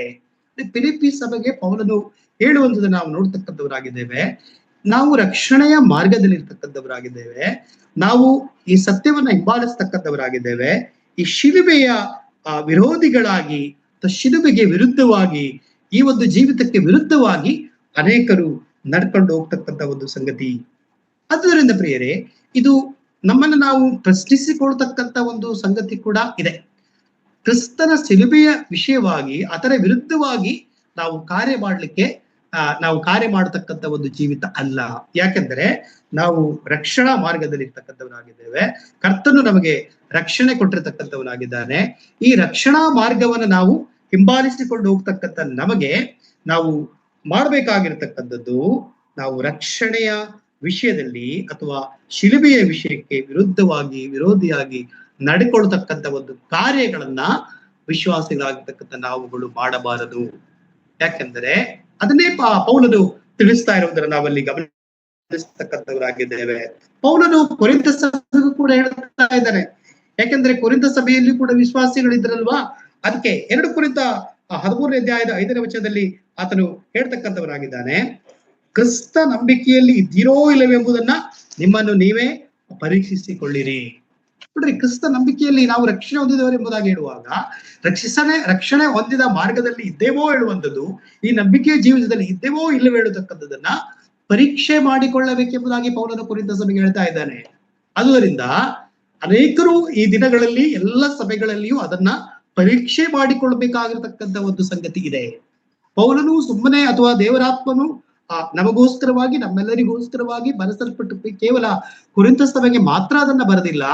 ಇವತ್ತು ಪ್ರಪಂಚದಲ್ಲಿರತಕ್ಕಂಥ ಎಲ್ಲಾ ಸಭೆಗಳಿಗೂ ಪೌಲನು ತಿಳಿಸ್ತಕ್ಕಂಥ ಒಂದು ಸಂಗತಿ ಏನಾಗಿದೆ, ನಮ್ಮ ನಂಬಿಕೆಯ ವಿಷಯದಲ್ಲಿ ನಾವು ಪರೀಕ್ಷೆ ಮಾಡಿಕೊಳ್ಳಬೇಕೆಂಬುದಾಗಿ, ರಕ್ಷಣೆಯ ವಿಷಯದಲ್ಲಿ ನಮ್ಮನ್ನು ನಾವು ಪರೀಕ್ಷೆ ಮಾಡಿಕೊಂಡು ಮುಂದಕ್ಕೆ ಹೋಗ್ಬೇಕಾಗಿರ್ತಕ್ಕಂಥ ಒಂದು ಜೀವಿತ ಆಗಿದೆ ಎಂಬುದಾಗಿ ನಾವು ನೋಡ್ತಕ್ಕಂಥವರಾಗಿದ್ದೇವೆ. ಅದರಿಂದ ಪೌಲನ ಒಂದು ವಿಚಾರವನ್ನು ನಾವು ಅಭ್ಯಾಸ ಮಾಡ್ತಾ ಬರುವಾಗ, ಒಂದು ವೇಳೆ ಫಿಲಿಪ್ಪಿ ಪತ್ರಿಕೆ 2ನೇ ಅಧ್ಯಾಯದ 12ನೇ ವಚನದ ಕೆಳಭಾಗದಲ್ಲಿ ನಾವು ಅದನ್ನ ಗಮನಿಸ್ತೇವೆ. ಅದನ್ನ ಪ್ರಾರಂಭದಿಂದ ನಾನು ತೆಗೆದುಕೊಳ್ತಾ ಇಲ್ಲ. ಫಿಲಿಪ್ಪಿ ಪತ್ರಿಕೆ 2ನೇ ಅಧ್ಯಾಯದ 12ನೇ ಕೆಳಭಾಗದಲ್ಲಿ, ಮನೋಭೀತಿಯಿಂದ ನಡುಗುವವರಾಗಿ ನಿಮ್ಮ ರಕ್ಷಣೆಯನ್ನ ಸಾಧಿಸಿಕೊಳ್ಳಿರಿ. ಪೌಲನು ಹೇಳುವಂತ ಒಂದು ಸಂಗತಿ ಸ್ಪಷ್ಟ. ನಾವು ರಕ್ಷಣೆ ಹೊಂದಿದ್ದೇವೆ, ನಾವು ರಕ್ಷಣೆ ಹೊಂದಿದರ ವಿಷಯವಾಗಿ ನಮಗೆ ಯಾವ ಸಂಶಯ ಇಲ್ಲ. ಆದರೆ ಪೌಲನ ಭಾಷೆಯನ್ನು ನಾವು ಅರ್ಥೈಸಿಕೊಳ್ಳಬೇಕು. ಪೌಲನು ದೇವರ ಆತ್ಮನ ಮುಖಾಂತರವಾಗಿ ಬರೆದ ಸಂಗತಿಗಳನ್ನು ನಾವು ಅರ್ಥೈಸಿಕೊಂಡಿರಬೇಕು. ನಿಮ್ಮ ರಕ್ಷಣೆಯನ್ನ ಸಾಧಿಸಿಕೊಳ್ಳಿರಿ. ಆತನ ಹೇಳ್ತಾ ಇರುವಂತದ್ದು, ನಮ್ಮ ರಕ್ಷಣೆ, ನಾವು ಹೊಂದಿರತಕ್ಕಂಥ ರಕ್ಷಣೆಯನ್ನ ಸಾಧಿಸಿಕೊಳ್ಳಬೇಕು. ಕ್ರಿಸ್ತಿಯ ಜೀವನದಲ್ಲಿ ನಾವು ಕೇವಲ ರಕ್ಷಣೆ ಹೊಂದಿದ್ದೇವೆ. ಸಾಮಾನ್ಯವಾಗಿ ಅನೇಕ ಕಡೆಗಳಲ್ಲಿ ಆಗಿರುವಂತ ಸಂಗತಿ ಏನೆಂಬುದಾಗಿ ನೋಡುವಾಗ, ಹೌದು ರಕ್ಷಣೆ ಹೊಂದಿದ್ದೇವೆ, ದೀಕ್ಷಾಸ್ಥಾನ ಆಗಿದೆ, ಪ್ರತಿ ವಾರ ಸಭೆಗೆ ಬರ್ತೇವೆ, ಪ್ರತಿ ವಾರ ಸಭೆಗೆ ಬಂದು ನಾವು ಹೋಗ್ತಾ ಬರ್ತಾ ಇರತಕ್ಕಂಥವರಾಗಿದ್ದೇವೆ, ಅಂದ ಮಾತ್ರಕ್ಕೆ ರಕ್ಷಣೆಯನ್ನ ಸಾಧಿಸಿಕೊಂಡಿದ್ದೇವೆ ಎಂಬುದಾಗಿ ಹೇಳಲಿಕ್ಕೆ ಅಲ್ಲ. ಅದರಿಂದ ನಾವು ನೋಡುವಾಗ ಈ ರಕ್ಷಣೆಯ ವಿಷಯದಲ್ಲಿ ಅನೇಕ ಸಂಗತಿಗಳು ಒಳಗೊಂಡಿದೆ. ಅದು ಕ್ರಿಸ್ತಿಯ ಜೀವಿತದಲ್ಲಿ ನಾವು ನೋಡ್ತಾ ಬಂದಿದ್ದೇವೆ. ಆದರೆ ಪೌಲನು ಹೇಳುವಂಥದ್ದನ್ನ, ನಿಮ್ಮ ರಕ್ಷಣೆಯನ್ನು ನೀವು ಸಾಧಿಸಿಕೊಳ್ಳಿರಿ ಎಂಬುದಾಗಿ ಆತನು ಹೇಳ್ತಾ ಇದ್ದಾನೆ. ಹಾಗಾದ್ರೆ ಈ ರಕ್ಷಣೆಯ ವಿಷಯದಲ್ಲಿ ಸಾಧಿಸಿಕೊಳ್ಳತಕ್ಕಂಥದ್ದು ಮತ್ತು ರಕ್ಷಣೆಯ ವಿಷಯದಲ್ಲಿ ಕಾಪಾಡಿಕೊಳ್ಳುವ ವಿಷಯದಲ್ಲಿ ಕೂಡ ಮುಂದೆ ಹೇಳ್ತಾರೆ. ಅದನ್ನು ನಾನು ಮುಂದುವರೆದು ನೋಡ್ತಕ್ಕಂಥವನಾಗಿದ್ದೇನೆ. ಸೊ ಆದ್ದರಿಂದ ಈ ರಕ್ಷಣೆಯ ವಿಷಯದಲ್ಲಿ ಸಾಧಿಸಿಕೊಳ್ಳಿರಿ, ನಿಮ್ಮ ರಕ್ಷಣೆಯನ್ನ ಸಾಧಿಸಿಕೊಳ್ಳಿರಿ. ಅದರಿಂದ ಇದಕ್ಕೆ ಸಾಧನೆ ಇದೆ ಹೇಳುವಂತ ಸ್ಪಷ್ಟೀಕರಣ ಇಲ್ಲಿ ಕೊಡಲ್ಪಡ್ತಾ ಇದೆ. ನಾವು ಅಂಗೀಕಾರ ಮಾಡ್ತೇವೆ, ನಾವು ಮುದ್ರೆ ಹೊಂದ್ಬಿಟ್ಟಾಗಿದೆ, ನಮ್ಮ ರಕ್ಷಣೆ ಯಾರು ಕಸ್ಕೊಳ್ಳುವುದಿಲ್ಲ. ಸಾಮಾನ್ಯವಾಗಿ ಸ್ವಸ್ಥ ಬೋಧನೆಯಲ್ಲಿ ನಾವು ಅದನ್ನ ನಾವು ನಮ್ಮ ಎಲ್ಲಾ ಬೋಧಕರು ಅದನ್ನ ಬೋಧಿಸ್ತಕ್ಕಂಥದ್ದಾಗಿದೆ, ನಿಜ ವಿಷಯ. ಯಾಕೆಂದ್ರೆ ರಕ್ಷಣೆಯನ್ನ ನಾವು ಆಗ್ಲೇ ಕೂಡ ಓದಿದ್ದೇವೆ, ಯಾರು ಅದನ್ನ ಕಸ್ಕೊಳ್ಳಿಕ್ ಆಗುದಿಲ್ಲ. ಕರ್ತನು ಕೊಟ್ಟಿರ್ತಕ್ಕಂಥ ರಕ್ಷಣೆಯನ್ನ ಯಾರಿಂದಲೂ ಕೂಡ ಕಸ್ಕೊಳ್ಳಿಕ್ ಆಗದೇ ಇರತಕ್ಕಂಥ ಒಂದು ದೊಡ್ಡ ಕಾರ್ಯಕರ್ತನು ನಮ್ಮಲ್ಲಿ ಮಾಡಿರ್ತಕ್ಕಂಥವನಾಗಿದ್ದಾನೆ. ಸೊ ಇದರಿಂದ ಈ ಎಲ್ಲಾ ವಿಷಯಗಳಲ್ಲಿ ಮಾತ್ರ ಮೊದಲ ಹೆಜ್ಜೆಯಲ್ಲಿದ್ದು ಆ ನಂತರದ ಕೃಷಿಯ ಜೀವಿತದ ಎಲ್ಲಾ ವಿಷಯಗಳನ್ನ ಮರೆತು ಬಿಟ್ಟಿರ್ತಕ್ಕಂಥವರಾಗಿದ್ದಾರೆ. ಮತ್ತು ನಾವು ರಕ್ಷಣೆ ಹೊಂದಿದ್ದೇವೆ, ಪರಲೋಕಕ್ಕೆ ಹೋಗ್ತಕ್ಕಂಥವರಾಗಿದ್ದೇವೆ. ಅದಕ್ಕೆ ಆ ಹಿನ್ನೆಲೆಯಲ್ಲಿ ಅದಕ್ಕೆ ಯಾಕೋಬರು ಹೇಳ್ತಾನೆ, ಕ್ರಿಯೆಗಳಿಲ್ಲ ನಂಬಿಕೆ ಸತ್ತದ್ದು.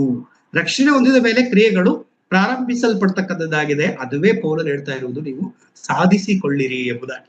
ಅದರಿಂದ ಕ್ರಿಸ್ತಿಯ ಜೀವಿತದಲ್ಲಿ ರಕ್ಷಿಸಲ್ಪಟ್ಟಿರತಕ್ಕಂತ ನಾವುಗಳು ರಕ್ಷಣೆಯನ್ನ ಸಾಧನೆ ಮಾಡ್ತಾ ಹೋಗ್ತಕ್ಕಂಥ ಒಂದು ಕಾರ್ಯ ಅವನ್ನ ನಾವು ನೋಡ್. ನಿಮ್ಮ ರಕ್ಷಣೆಯನ್ನ ಸಾಧಿಸಿಕೊಳ್ಳಿರಿ ಎಂಬುದಾಗಿ ಪೌಲನಲ್ಲಿ ಹೇಳ್ತಾ ಇದ್ದಾನೆ. ಮೊದಲನೇ ಹೆಜ್ಜೆಯಾಗಿ ನಾವು ರಕ್ಷಣೆ ಹೊಂದುವುದು ಹೇಗೆ, ನಾವು ಪಾಪ ಪರಿಹಾರ ಹೊಂದಿಕೊಳ್ಳುವಂಥದ್ದು ಮತ್ತು ನಮ್ಮ ಪಾಪವನ್ನು ಕರ್ತನ ಮುಂದೆ ಒಪ್ಪಿಕೊಳ್ಳುವಂಥದ್ದು. ನಾನೊಬ್ಬ ಪಾಪಿಯಾಗಿದ್ದೇನೆ, ನನ್ನ ಒಡೆಯನು ನೀನೇ ಹೌದು, ನನಗೋಸ್ಕರವಾಗಿ ನೀನು ಅಮೂಲ್ಯ ಪ್ರಾಣ ಕೊಟ್ಟಿದ್ದೆ, ರಕ್ತ ಸುರಿಸಿದ್ದೆ ಎಂಬುದಾಗಿ ನಾವು ಅಂದುಕೊಳ್ಳುವಂತೆ ರಕ್ಷಣೆಯ ವಿಷಯದಲ್ಲಿ ಮುಂದಿನ ಹೆಜ್ಜೆಗಳೆಲ್ಲವನ್ನ ನಾವು ಸರಿಯಾಗಿ ಅರ್ಥೈಸಿಕೊಂಡು ಈ ರಕ್ಷಣಾ ಜೀವಿತವನ್ನ ನಾವು ಮುಂದುವರಿಸಬೇಕಾಗಿರ್ತಕ್ಕಂಥ ಒಂದು ಕಾರ್ಯವಾಗಿದೆ ಎಂಬುದಾಗಿ ಸತ್ಯವೇದ ನಮಗೆ ಮಾತನಾಡ್ತಕ್ಕಂಥದ್ದಾಗಿದೆ. ಅದರಿಂದ ನಿಮ್ಮ ರಕ್ಷಣೆಯ ವಿಷಯದಲ್ಲಿ ನೀವು ಸಾಧಿಸಿಕೊಳ್ಳಿರಿ ಎಂಬುದಾಗಿ ಅಲ್ಲಿ ಬರೆಯಲ್ಪಟ್ಟಿರ್ತಕ್ಕಂಥದ್ದಾಗಿದೆ. ಹಾಗಾದರೆ ಪೌಲನು ಅದನ್ನ ಹೇಳ್ಕೊಳ್ಬೇಕಾದ್ರೆ ಈ ರಕ್ಷಣೆಗೆ ಎಷ್ಟು ಸಾಧನೆಗಳನ್ನ ನಾವು ಲೋಕದಲ್ಲಿ ಪ್ರತಿಯೊಂದು ವಿಷಯಕ್ಕೆ ಒಂದು ಸಾಧನೆಗಳಿದೆ. ಒಂದೊಂದು ಕಾರ್ಯಗಳಿಗೆ ಅನೇಕ ಸಾಧನೆಗಳನ್ನ ಮಾಡಬೇಕು. ಈಗ ಉದಾಹರಣೆಗಾಗಿ ಒಂದು ಗೋಲ್ಡ್ ಮೆಡಲ್ ತರಬೇಕಂದ್ರೆ ಅವರು ಎಷ್ಟು ಸಾಧನೆಗಳನ್ನ ಮಾಡಬೇಕು. ಅಥವಾ ಒಂದು ವೇಳೆ ಅವರು ಕ್ರೀಡಾರಂಗಕ್ಕೆ ಹೋದ್ರೆ ಅಲ್ಲಿ ಸಾಧನೆಗಳನ್ನ ಮಾಡಬೇಕು. ಯಾವುದೇ ರಂಗದಲ್ಲಿಯೂ ಕೂಡ ಲೋಕದ ದೃಷ್ಟಿಯಲ್ಲಿ ನಾವು ವಿಚಾರ ಮಾಡುವಾಗ ಅವನು ಸಾಧನೆ ಮಾಡಬೇಕಾಗಿರ್ತಕ್ಕಂಥದ್ದು. ಆದ್ರೆ ಇಲ್ಲಿಯೂ ಕೂಡ ನಿಮ್ಮ ರಕ್ಷಣೆಯನ್ನ ಸಾಧಿಸಿಕೊಳ್ಳಿರಿ ಎಂಬುದಾಗಿ ಹೇಳುವಂಥದ್ದು. ಅಂದರೆ ನಾವು ಹೊಂದಿರತಕ್ಕಂತ ರಕ್ಷಣೆಯ ವಿಷಯದಲ್ಲಿ ನಾವು ಅದು ಸುಲಭವಾಗಿರ್ತಕ್ಕಂತ ರಕ್ಷಣೆ ಹೊಂದುವುದಕ್ಕಾಗಿ ದೇವರು ಸುಲಭವಾದ ಮಾರ್ಗಗಳನ್ನು ಮಾಡಿದ್ದಾನೆ. ನಾವು ಅದಕ್ಕೆ ಏನೂ ಕೊಟ್ಟಿಲ್ಲ. ನಮ್ಮಿಂದ ನಾವು ಅದಕ್ಕೆ ಯೋಗ್ಯರೂ ಅಲ್ಲ. ಮೊಟ್ಟ ಮೊದಲನೇದಾಗಿ ಈ ರಕ್ಷಣೆಯನ್ನ ಪಡ್ಕೊಳ್ಳುವುದಕ್ಕೆ ಯೋಗ್ಯರೇ ಅಲ್ಲ.